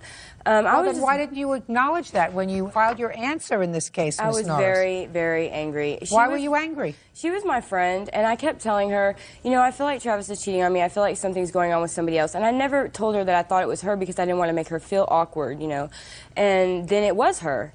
And they had been together for, in my mind, I'm thinking about a year that they were messing around. And he kept telling me, no, I'm just selling drugs to her because he's, you know, they are drug addicts and stuff. And I was very angry because I thought she was my friend. And I realized that that was the wrong thing to do, was call and make those things. When was the last time you made a harassing call to her? I don't even remember the last time. When was the last time? This last message was made on the 31st, I believe, of September. Of this year? Yes. No. Yes. No. I live in Reno, Nevada. I have no reason, you know, I live 3 states away. Doesn't make any difference. Phones reach 3 states away. I didn't call her. I mean, that's fine if, you know, that's what they're saying. You have to stop.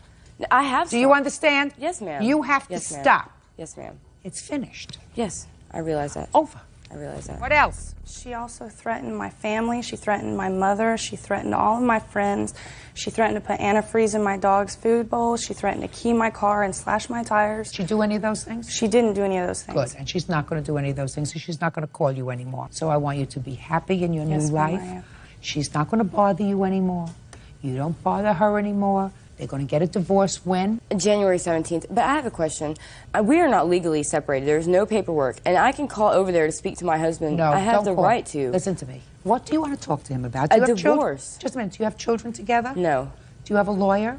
Yes, I do. Then whatever you want to say to him, you say through your lawyer. I just want the divorce done, and they won't Just listen help to me. Who won't help you? They won't, like, go do anything. They won't go file the papers, nothing. And I'm like, I live in Nevada, so I have to wait. In January, it'll be 6 months I've been there, so I will have residency so I can get a divorce there. Fine, Miss Norris. And that's what you do. That's what I'm trying Listen to to do. me. She would probably like you to have a divorce. I'm speaking. She would probably like you to have a divorce. He's not so anxious. He's not so anxious because she wants to get married, right? Well, eventually, hopefully. You say eventually, hopefully. Me? She would like to get married tomorrow. Are you talking to me? No, I'm not talking to you. About me, though? Sort of. Sort of. But I didn't require an answer because I wasn't talking to you. In any event, Miss Norris, in January, which is right around the corner, you are going to be able to get a divorce, whether they are cooperative or not. Don't call him. That's holding on to something that doesn't exist anymore. Move on! I have definitely Good. moved on. Goodbye. Now, this is case number 196 on the calendar in the matter of Kleiser versus Stewart. Kleiser has been sworn in, Judge. You may be seated. Folks, have seats. Thanks, Bert. Mm-hmm. Mr. Kleiser, you and the defendant were engaged to be married the wedding was called off because Miss Stewart had a change of heart, I gather, and you want certain things returned, a loan that you allegedly made to her, a wedding dress that was purchased, I assume, with your money, and the setting for her engagement ring, because you had a diamond that she previously owned set by a jeweler. I assume she still has the ring. That's correct. All right, let's deal with simple things first. How much was the wedding dress? It was $2.99, and there was a garment bag that cost $10. Now, who paid for that? That was on my credit card. So you're still paying for it? Yes, ma'am. Did you get the wedding dress physically from the store? Yes, we did. Who returned it to the store? I returned it to the store.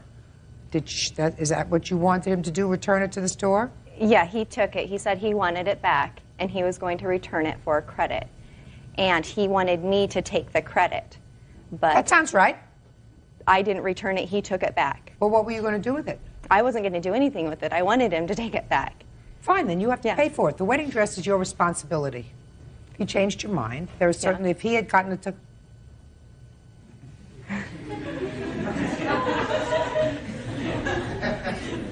If he had gotten a tuxedo for the wedding, and he called off the wedding, and the tuxedo was put on your credit card, do you think that it would have been right, would be right for you to pay for his tuxedo?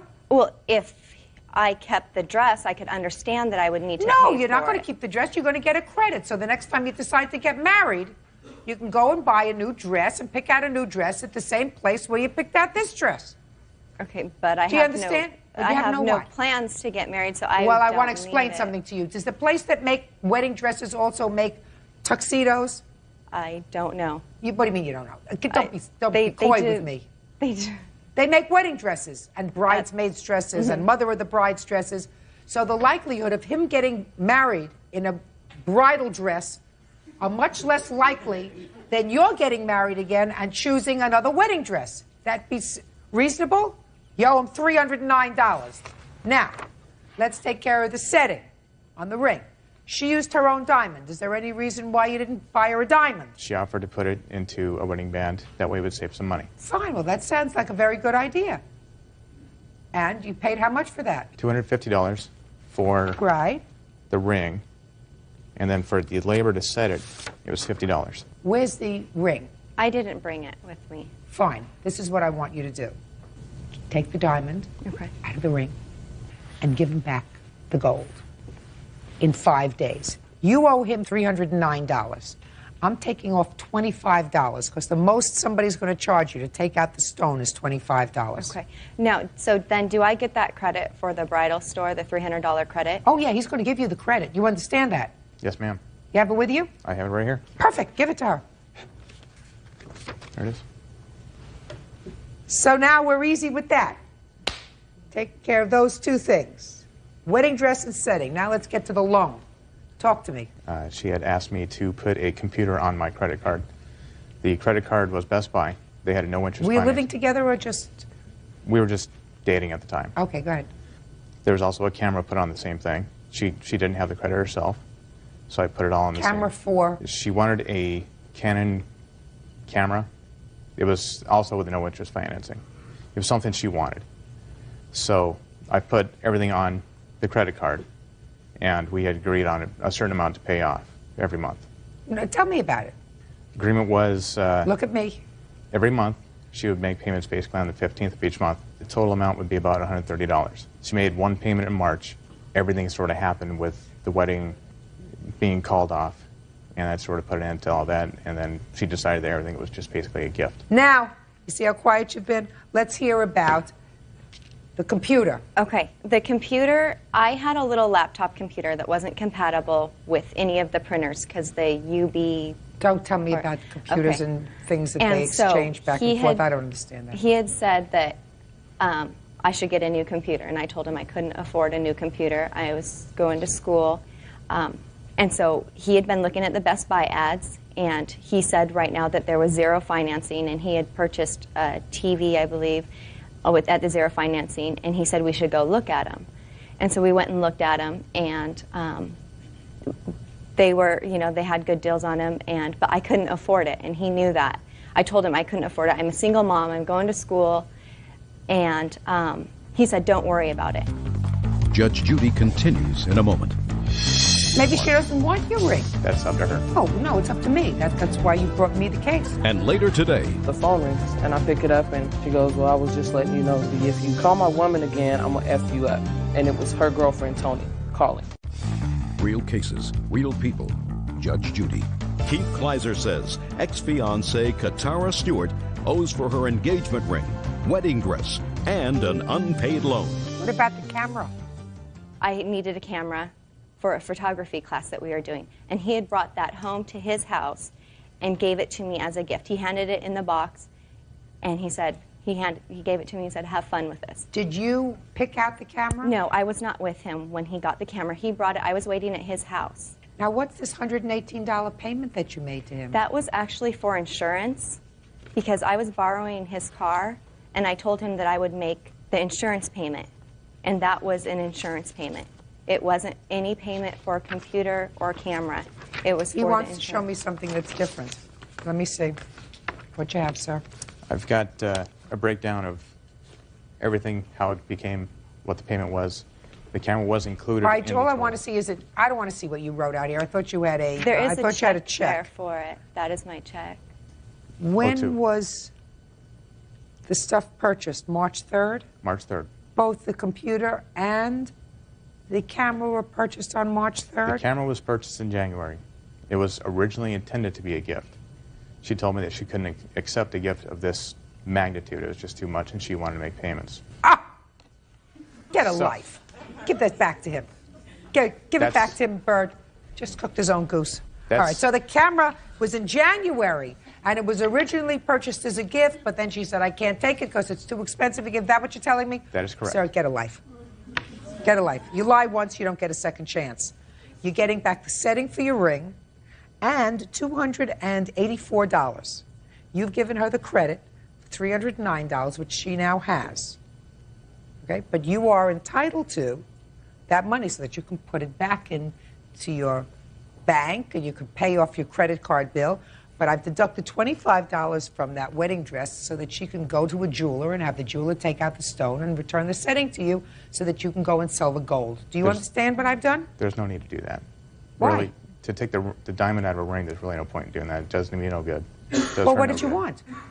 You're not entitled to have her pay you for it. I don't want to have her take a ring completely apart and have no use for it, because I don't have use Maybe for she it. doesn't want your ring. That's up to her. Oh, no, it's up to me. That's why you brought me the case. That's up to So you. you're going to get $284.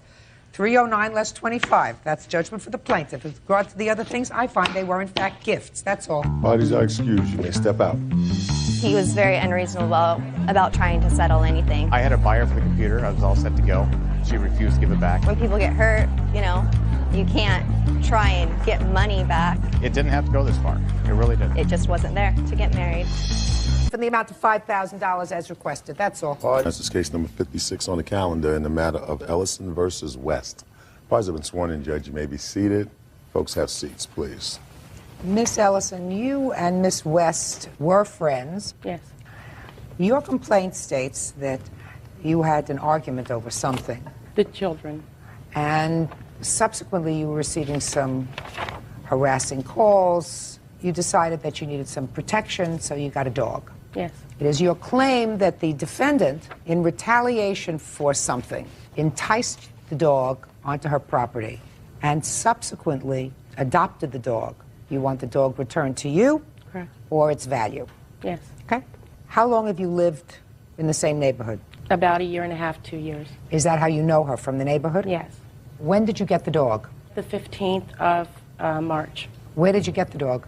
I used to be a dog groomer by trade, and one of my former customers asked me to take her because her daughter had very severe allergies. I had to get rid of the animals, unfortunately. What kind of dog is it? She's a Dalmatian Black Lab mix. She's a mutt? Yes. So you took the dog? Yes. Didn't pay for the dog, but you No, took ma'am. the dog. Where did you put the dog when you brought the dog home? We tied the dog outside in the front because we were having a lot of harassment problems. Is it a fenced yard? Not in the front, no. What was she tied with? She was tied with a brand new chain and collar, and that we bought her before we bought. Did the dog have a license on the collar? No. So that there was no identifying mark on the collar? No. What time did you come home from picking up the dog? About 5:30, 6 o'clock. And what time did you find the dog missing? I didn't put her out until about 9:30. At 9:30 you found the dog missing? Yes. What did you do? First, we went out searching for her all over the neighborhood. And my husband said, she's probably down at Cindy's. At first, I didn't think Cindy would, go that low, but she did. And we made signs, and we put the signs out early the next morning. My husband... Where did you put out the signs? On the telephone poles, one being right beside her home, and another one down the street, and all up and down Galbraith Road, which is the off street from where we go to. Okay. I called the SPCA, who had told me that the dog wasn't there yet. I have a lost dog report where I filed the lost dog report that morning.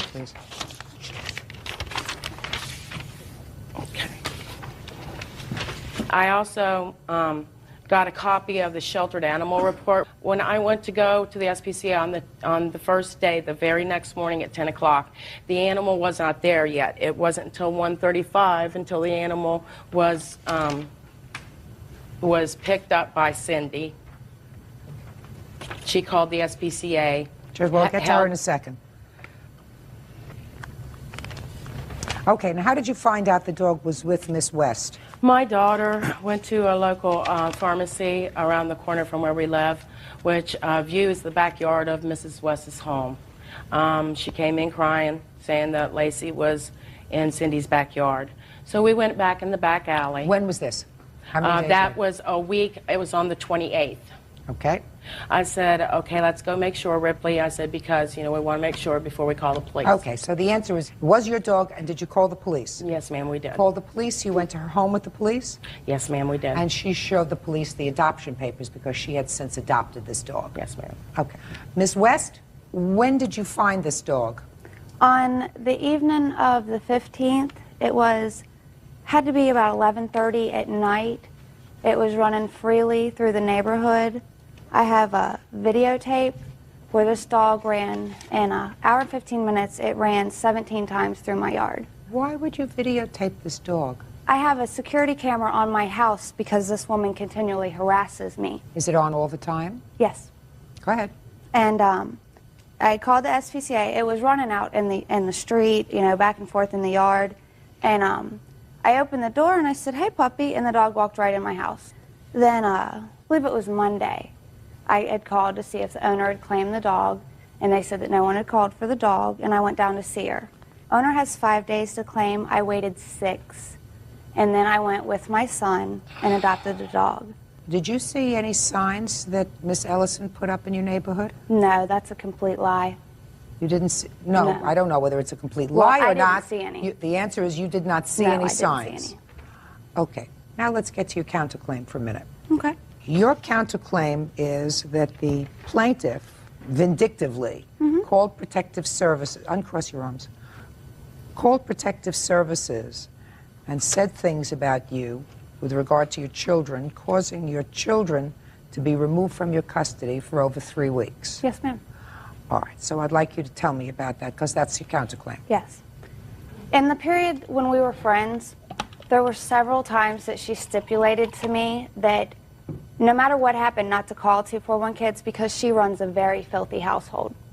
And so we had agreed to that. If we hadn't, I'd have called Children's Services before she did. But I give my word, I don't want to hear you. Go ahead. On March 1st, Children's Services knocked on my door claiming that they had got a report for a filthy house. Supposedly there was garbage in my house up to here, that I beat my kids, that I didn't feed my kids, and several other allegations. Okay. And my children were removed from me until there was a parental screening done. Just a second. That's not what Protective Services does. They don't come in, remove children for 3 weeks while they do an investigation. When they receive a report, they come in and they say, "Can we come into your house?" And they come in and they make certain observations. So if they came into your house, they must have found your house filthy. No. Did they speak to your children? Yes. And it was at that time that they removed the children? My children weren't actually... Answer. Was it at that time that they removed the children? They were placed under a safety agreement. Okay. So they allowed the children to remain in your home under an agreement with you. Is that right? No. With whom? My children were not allowed to be left alone with me whatsoever. I either had to have someone stay with me or they had to go to my mother's. Okay. So they were allowed to stay with you if there was someone else in the house. And that was after they spoke to the children? It was... After they spoke to the children? No. Wrong. Real cases, real people. Judge Judy. Elizabeth Ellison says neighbor Cynthia West stole her dog in retaliation for calling child services. Cynthia is countersuing for defamation of character. When was the agreement entered into that you would not be left unsupervised with your children? On March 1st. So this is before the dog disappeared? Mm-hmm. Was there an investigation? Was there an investigation? That's my question. Yes, I have an open case. So your case was not marked unfounded. It is still an open case. I can explain to you why. Just answer my question. Okay, yes. The case was not marked unfounded, which means that there was no merit to the claims. It was an open case, which means it's still outstanding and subject to investigation. It'll be closed the end of this month. Who knows? I do. Do you have any reports from social services? That's confidential information. It would have to be subpoenaed. So that you don't have them? Exactly. Do you have any initial reports that were furnished from social services? Those are not public information. Okay. Is this the first time that social services has visited your home? Oh, yes. The first time? First. Very first. Why would you and the defendant talk about not calling social services? I mean, I've had lots of friends in my life. One of the things that we certainly never talked about was never calling social services about how we are as parents. We talked about a lot of other things. We complained about our husbands, the local market, but we never had a discussion about social services. Why would you have an agreement with her not to call social services, Miss West? That was a stipulation that she set down, not I. No, it was a stipulation you set down by now, being okay, a drug just a head. second. Miss Ellison, you interrupted again, but I'm going to come back to you sorry. for a second. I'm not going to ask you whether or not you placed this call. It's an anonymous hotline. It was because it's an anonymous hotline, so I'm not going to ask you whether you did or not. But it is your belief that because she thought that you placed this call, she retaliated by taking the dog. Yes, ma'am. Okay. I have proof she took the dog. Let me see. This is a Coleraine Township Police Department police report. If you would read it, you would see at the bottom, it states that she admitted taking my dog. Let me see. And she also knew it was my dog. She told him when she got there. When he got Don't there. tell me what she told him. I'm looking it up. Sure you don't have a copy of that? Yes, I do. Thank you. Okay. I'm going to give both of you 1, 2, 3, then you're out of here. Do you understand? Yes.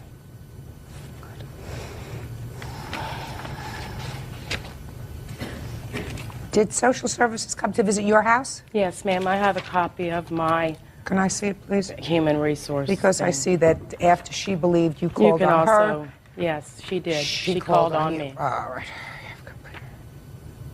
May I comment? Sure. I did not make that call. I'm not the only person that knows she runs a filthy house. Okay. All I can tell you is she has this document here, which you clearly do not have, which indicates that her case was immediately closed. They made a surprise visit, just like her. Sorry. I like to conduct a very orderly place. Clean, neat, and orderly. Go ahead. You don't have this, that your case was closed, is that right? No, because my case is still ongoing. Would you like for me to answer that why? You had asked me that before. Sure.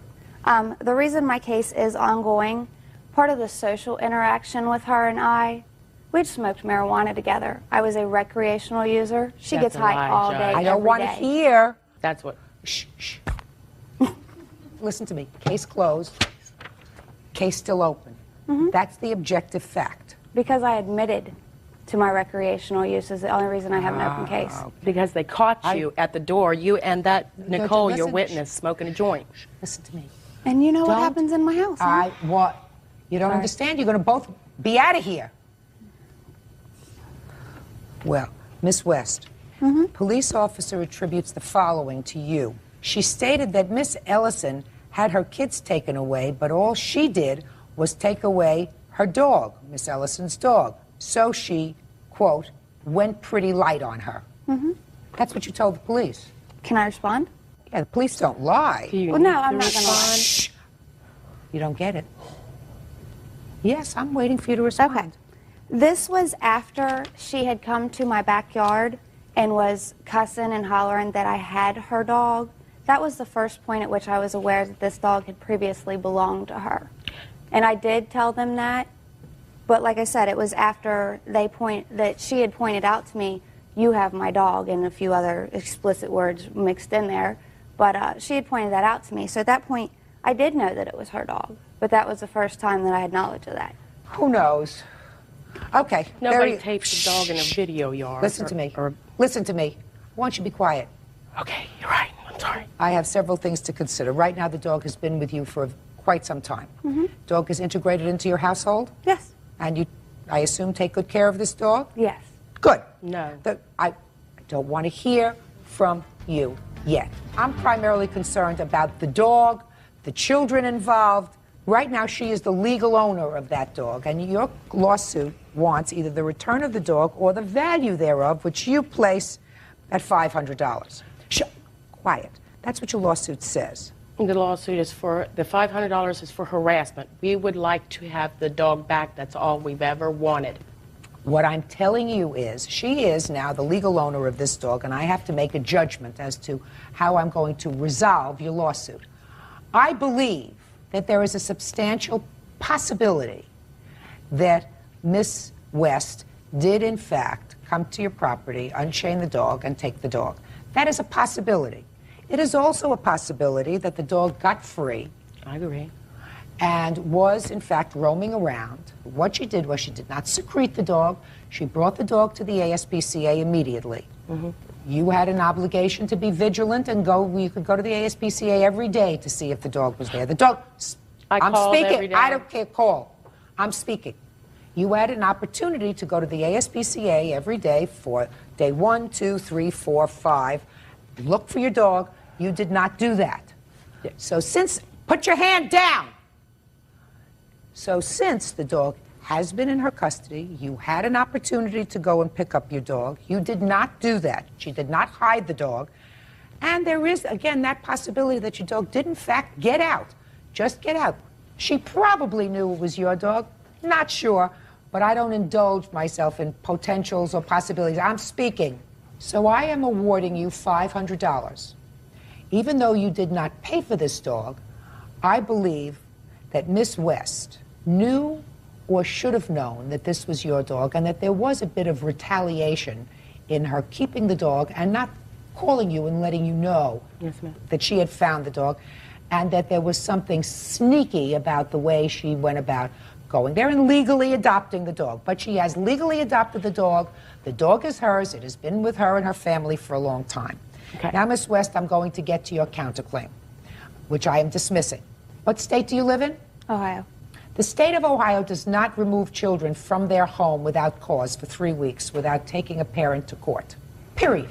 End of discussion. No state does that.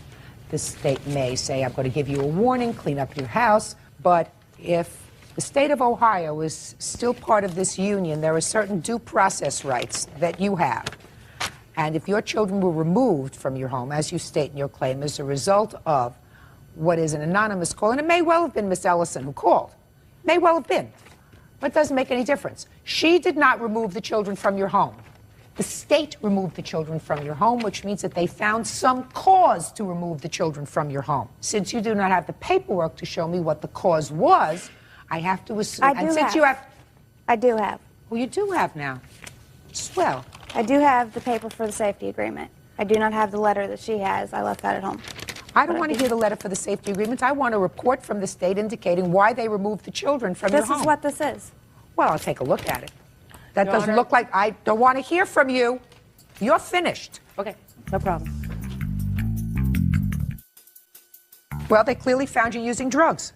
I admitted to it. They asked Whether me the you question. admitted to it or they found it, One of the stipulations was adults will refrain from all illegal drug use in the home. Who else lives in the home other than you and your 2 children? My husband. Nicole's staying with us right now. Excuse me? Nicole Lake, this lady right here. Her mother left and went to Florida, so she's staying with me. She was the one they found stay. doing drugs. Shh. Don't want to hear you. What are you showing me? I read this already. In the highlight, it shows that Miss Ellison admitted to being the one who called 241. What difference does it make? The police had cause. The police had cause to remove your children. They either saw or you admitted to using drug use. And listen to me, Miss West, I'm not stupid. If the authorities came to your home and found nothing untoward in your home, found you perfectly straight, they did. Making matzo ball soup in your kitchen, right? And you just volunteered to them that you used drugs, volunteered to them, you must think that I was born 2 days ago. That's not what happens. They had evidence. They either found you in a condition of being under the influence, they smelled something in your home, they found something in your home, something happened, and then you admitted that you used drugs. But a normal person doesn't invite authorities into their home and say to them, let me tell you everything. Sometimes my house isn't neat and sometimes my kids' clothes aren't clean, but the worst thing that I do is use drugs.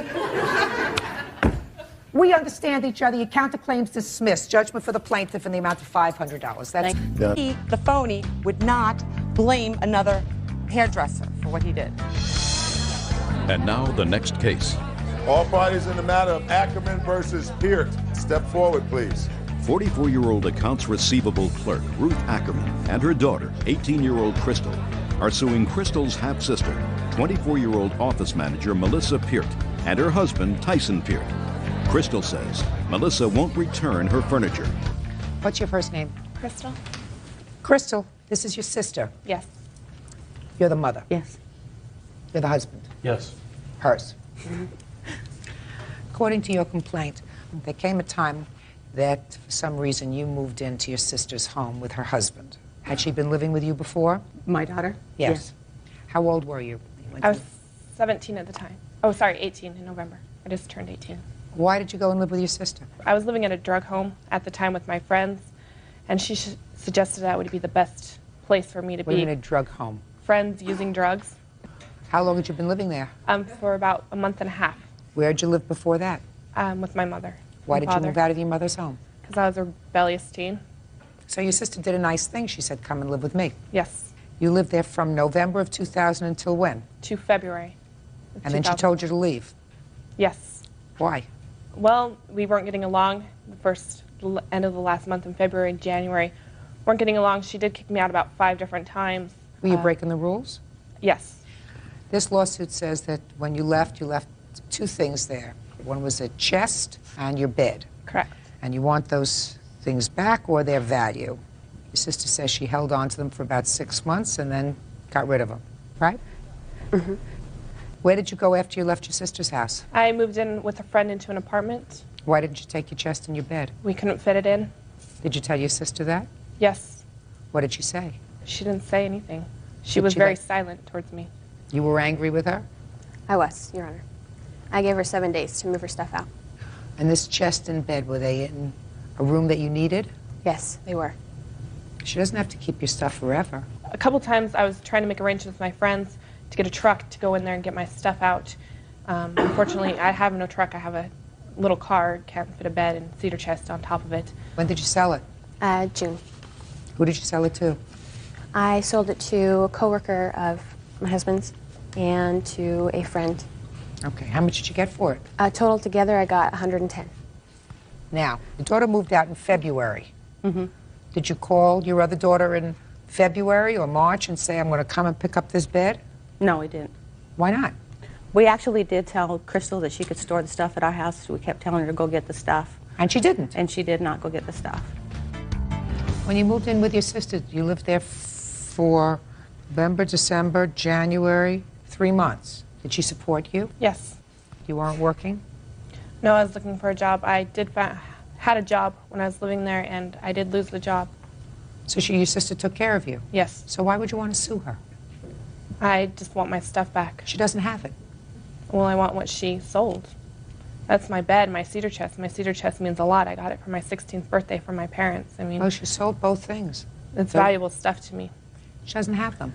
She kept them in her house for months.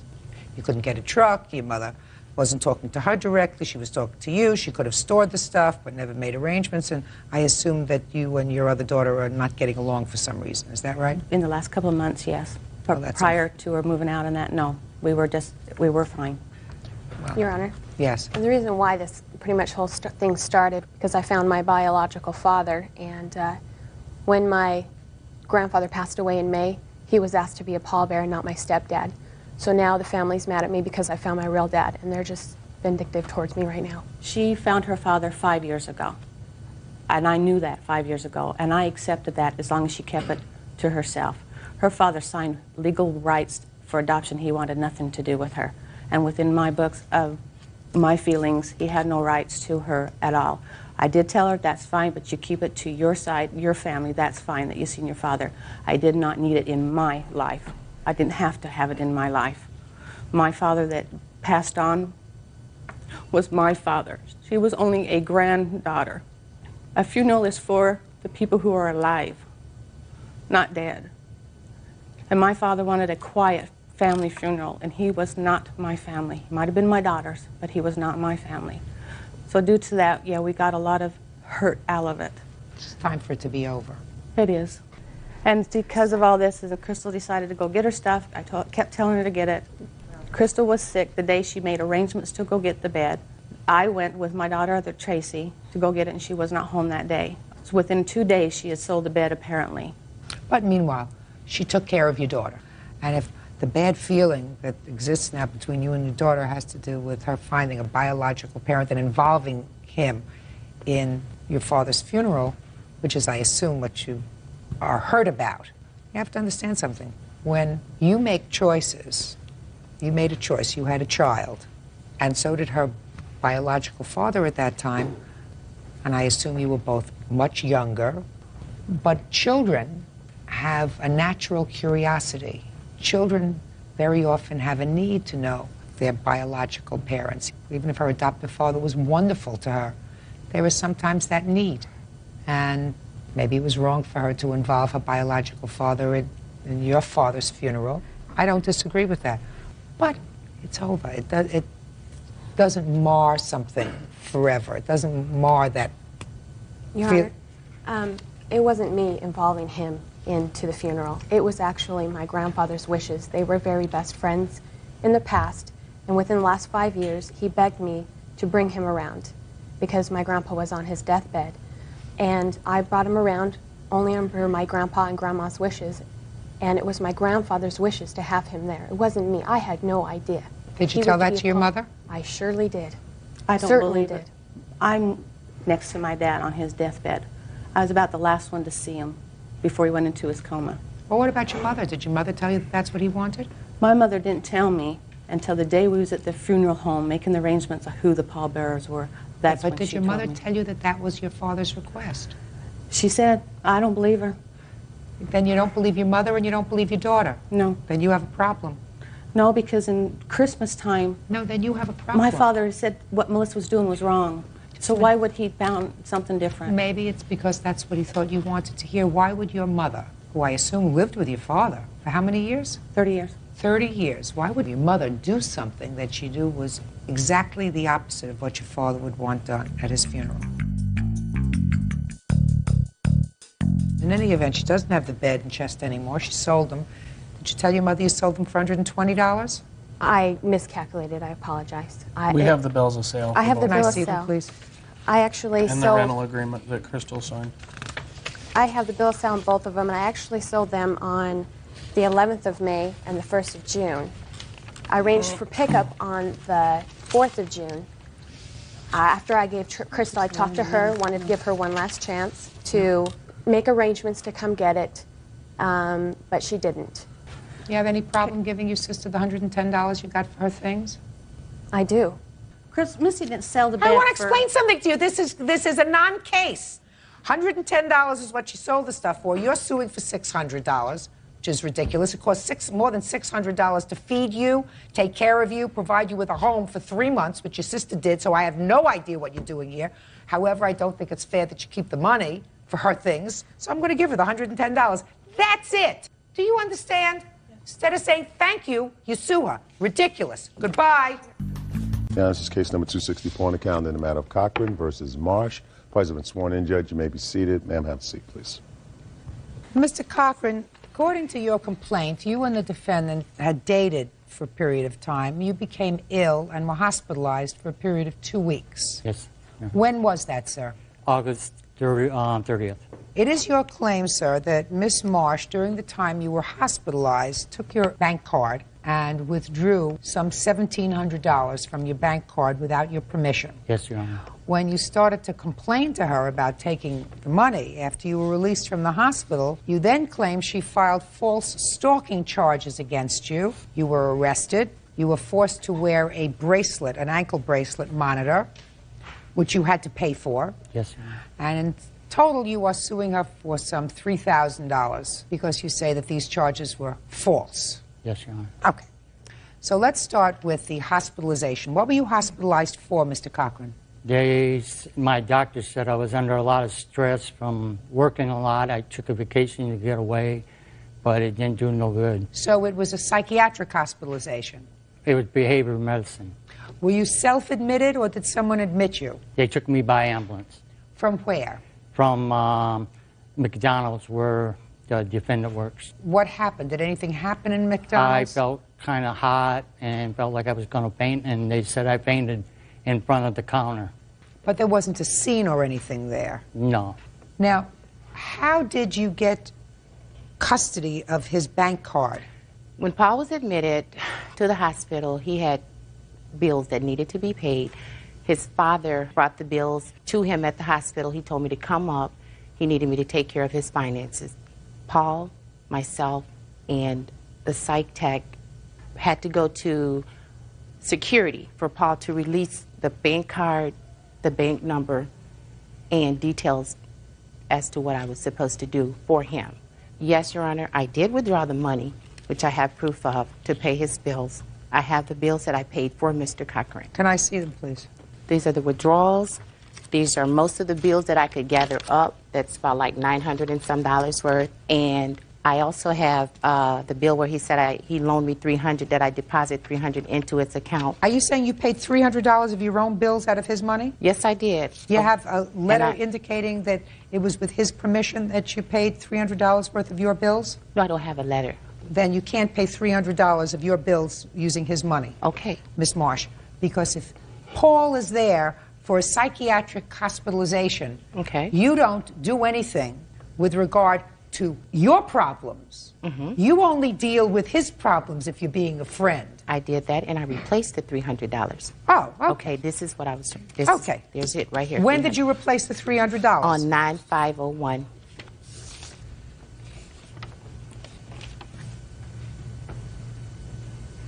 What did he buy on his Zales account? A jewelry store? He had bought a ring for me. He had bought like a necklace for me. Did you buy gifts for her? Yes, Your Honor, but I paid cash for him before we went on vacation to Orlando. There was only one bill that was paid while I was in the hospital, and that was $209. Capital One bank credit card, $30, $83. Sprint cell phone? That was her cell phone, Your Honor. How do I know these are his bills? Well, because we both had buddy phone bills. I have those. You paid Sprint $125, and then you have another money order receipt that you paid Sprint $83.15. Mm-hmm. For the 2 cell phones. Well, why were you paying your bill from his account? Because that's what he told me to do, Your Honor. He said... No. Because the phones were in his name. No. But he's not using them. You had one phone. Who's doctor? A dentist? I had to have a tooth extracted, and $70, yeah. So why are you giving me this bill as a bill that you paid for him? That was one that shouldn't have been in there, but okay. So I got a Sprint bill that shouldn't have been in there? I got a jewelry store bill? That's part of the loan, Your Honor. Your Honor. Can I see how much money was taken out of your account It was showing there what was deposited and what was withdrawn the same day, the $300.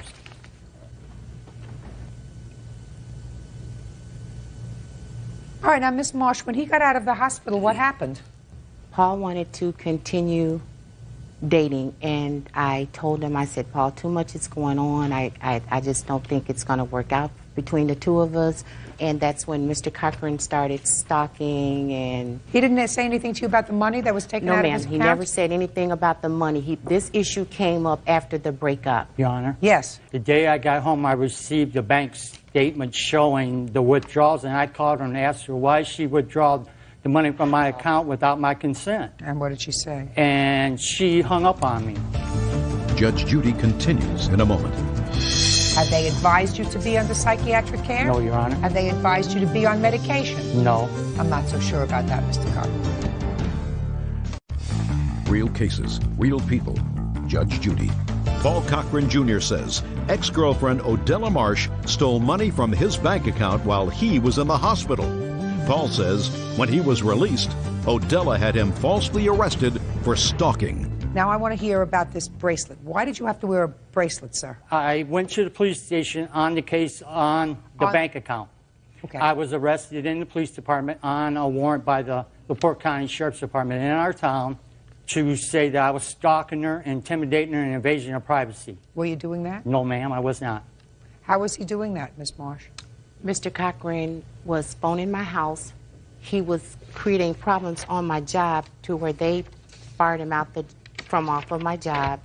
And he came up to the job one day, just radical. He had, that day he had the gun with him. And I left, and I have witness, I went to the police department, and I just was filing. Do you have the papers from the criminal court which ordered you to wear the monitoring bracelet? Yes, and I the do. certificate of I have disposition? everything. I have I'd like to see the papers, please. Okay, I got the arrest warrant and everything. Here's everything contrary. Okay? His. Hers. Thank you. What happened when you appeared in court on July 15th, 2002? When I appeared in court on that day, his case was dismissed because the last incident where I had to use the panic button, of which I had a device that I carried in my car every day, which was ordered by the court, and also had a panic button that I was to keep on my persons at all times. Mr. Cochran was out by the apartment building, and the machine didn't go off. That stunned me because it's supposed to pick him up. Your Honor? Yes, go ahead. On July, they said that there was several false police reports on the incident, so the prosecutor and the judge dismissed it because of false police reports. The prosecutor checked in on it, which the monitor will pick up if I come in with 500 feet. On the day that she hit the panic button, I was not in the area. Somebody else was driving my car at the time to see if there was a false police report being made. That's why the case was dismissed. There was an undercover police officer driving the car. Your Honor, I have a witness that knows how Paul reacted during this time. May I speak, ma'am? Sure. Who are you? I'm a coworker of hers. Go ahead. I was the one who called 911 when he had the seizure in the lobby. I was the one who barred him permanently from our store because he had come in to talk to her after he had gotten out of the hospital. What happened when he would come into the store? He would try to talk to Odella, and she did not want to speak to him, and she had told him that before. And I simply said, things are not going well. Please leave her alone. If you cannot behave like a gentleman, you can no longer come in here. Did he not behave like a gentleman when he came in? He was loud, and he stayed for hours, would not allow her to do her job. Yes. Your Honor, I have friends that went there, you know, older guys. I've been going to that place ever since the day it opened up, and I never, ever harassed or anything. I just... No. Listen to me, sir. Yeah. You were asked not to go back. I didn't go back after the day I left the hospital. Yes, he I did. never returned. Yes, he did.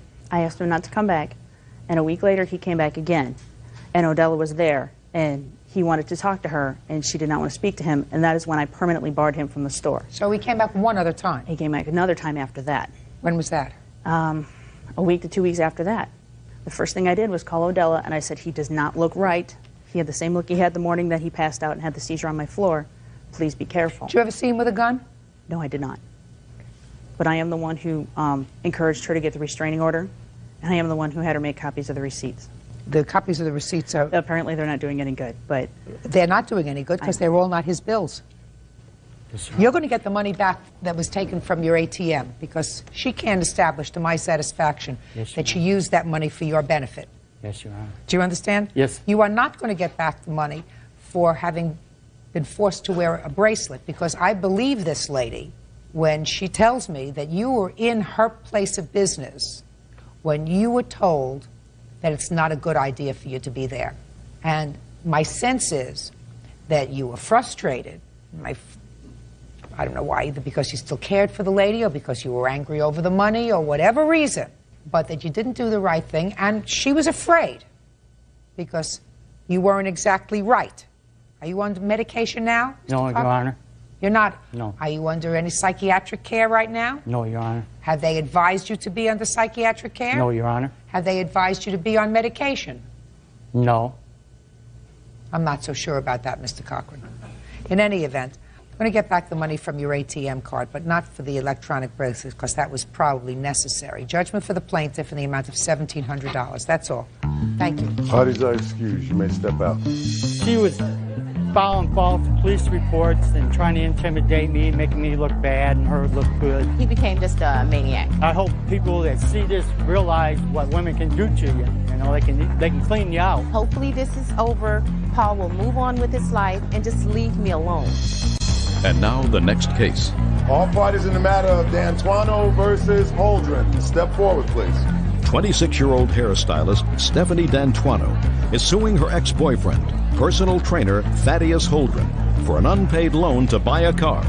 Thaddeus says the money didn't become a loan until they broke up.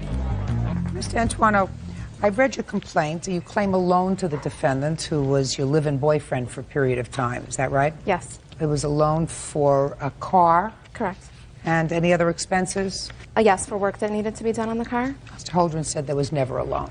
His position is that he played the role of house husband. Yes.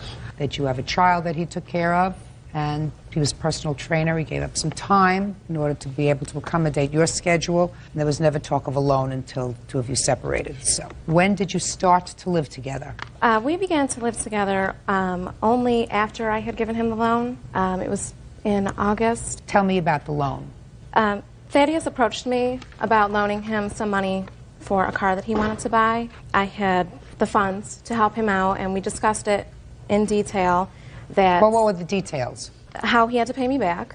There was no confusion as far as... Well, no, don't tell me there was no confusion. Just tell me what the agreement was. You said it was very specific, so tell me the agreement. I agreed to loan him the money if he agreed to pay me back in full. Is that as specific as it went? Pretty much, yes. Go ahead. He agreed to pay me within a certain amount of time.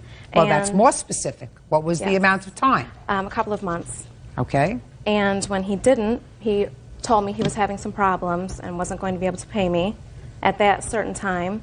So I was upset, but I agreed to allow him more time if he would give me payments. Whenever he had money, if he could give me some cash or, you know, whatever he was able to do. So? So he didn't. He failed to pay me. When did you move in with him? He moved in with me. When did he move in with you? That was about a year later. So 1 year later, he's made no payments on this loan, and then you move in together. Well, he... Just answer my I'm sorry. question. Yes, that's right. Okay. And you lived together for a year. No, we did not. We only lived together for about 2.5 months. Your Honor, I lived with her longer than that. He was at my house on a regular basis, but he did not live there. Fine. When did that start? Probably around the time that I gave him the loan. You know, he was staying there maybe a couple nights a week. More than a couple nights, Your Honor. That's not correct. It's over 2 years since this loan was made. Yes.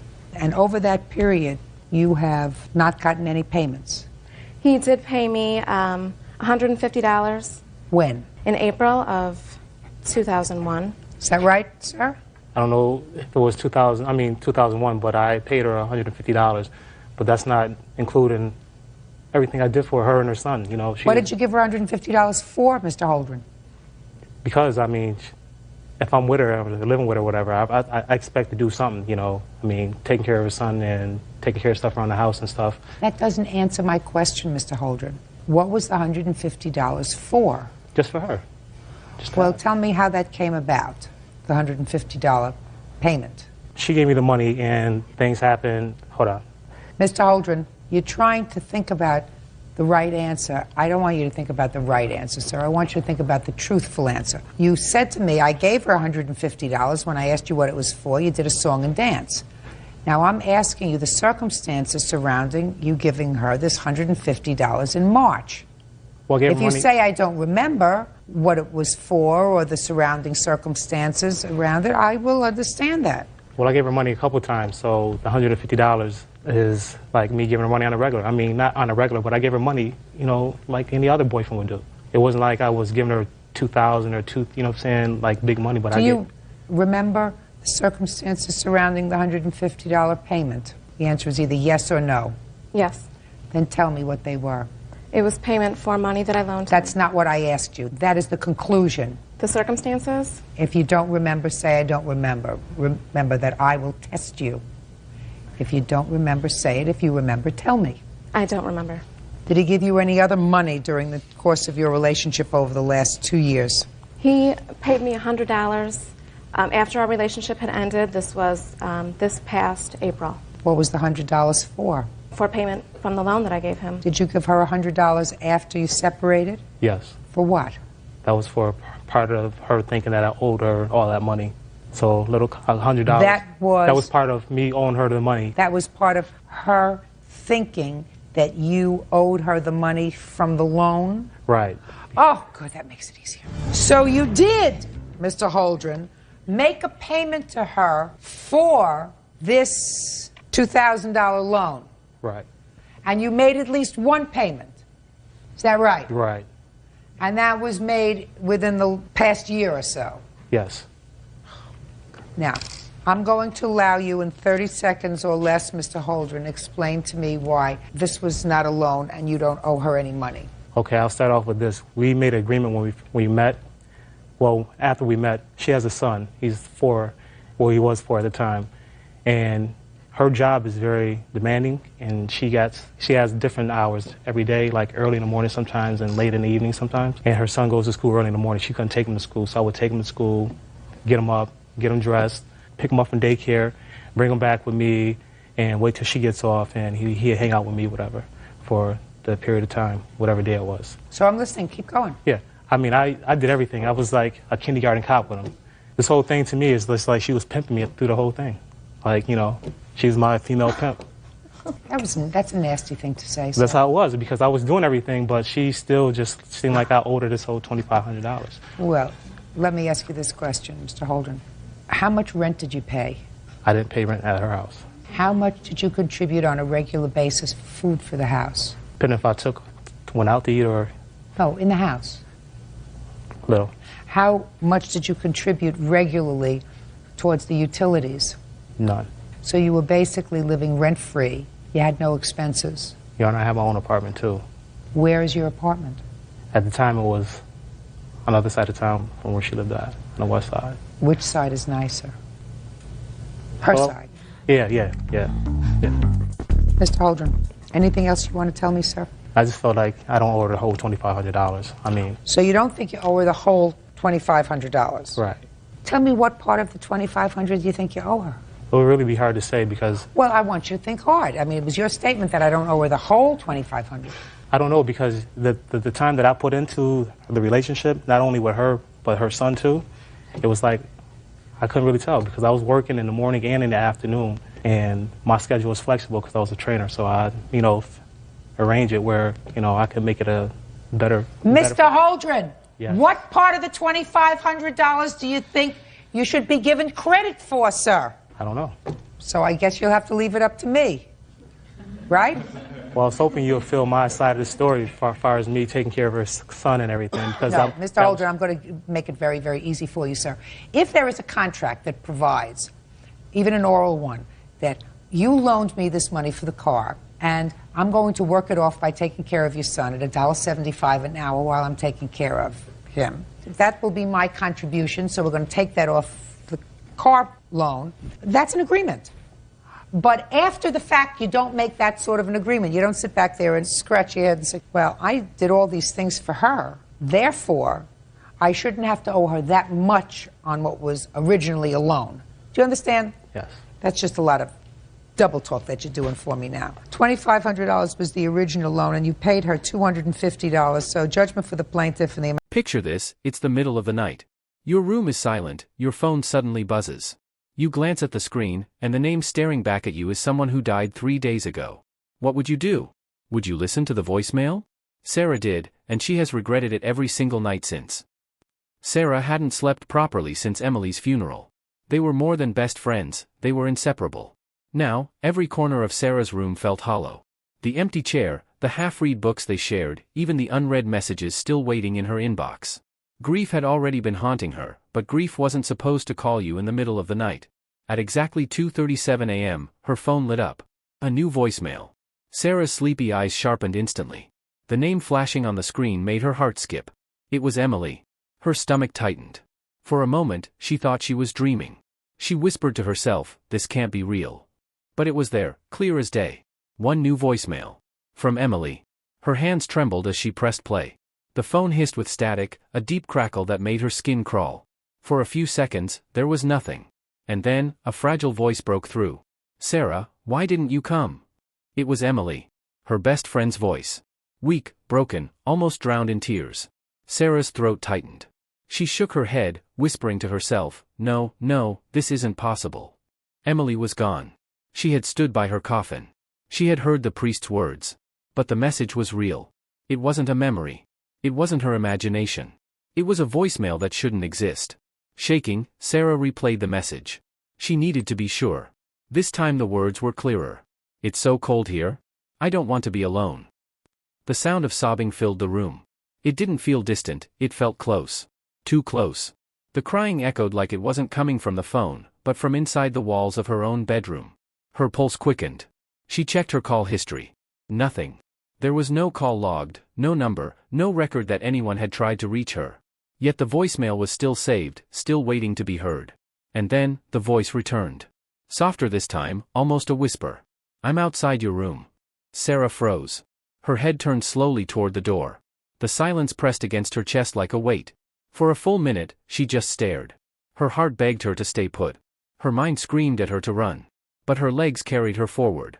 Each step felt heavier than the last, until finally, with trembling hands, she opened the door. The hallway stretched out in front of her. Empty. Silent. No shadows, no movement. Relief rushed through her. She let out a shaky laugh. Maybe it was a prank. Maybe grief had twisted her mind into hearing things. She almost believed it, until her phone buzzed again. The voicemail replayed automatically. Emily's tone was no longer broken. No longer sad. It was calm. Steady. Don't bother looking, Sarah. I'm already inside. Her breath caught. Slowly, she turned back toward her room. The shadows no longer looked like shadows. They were stretching across the walls, bending, twisting unnaturally. She could feel it now, the presence. Heavy. Cold. Someone was breathing just inches away from her. The phone slipped from her hand and clattered to the floor. A new voicemail appeared. With shaking fingers, she pressed play. Emily's voice whispered one last line, I'm right behind you. And then, silence.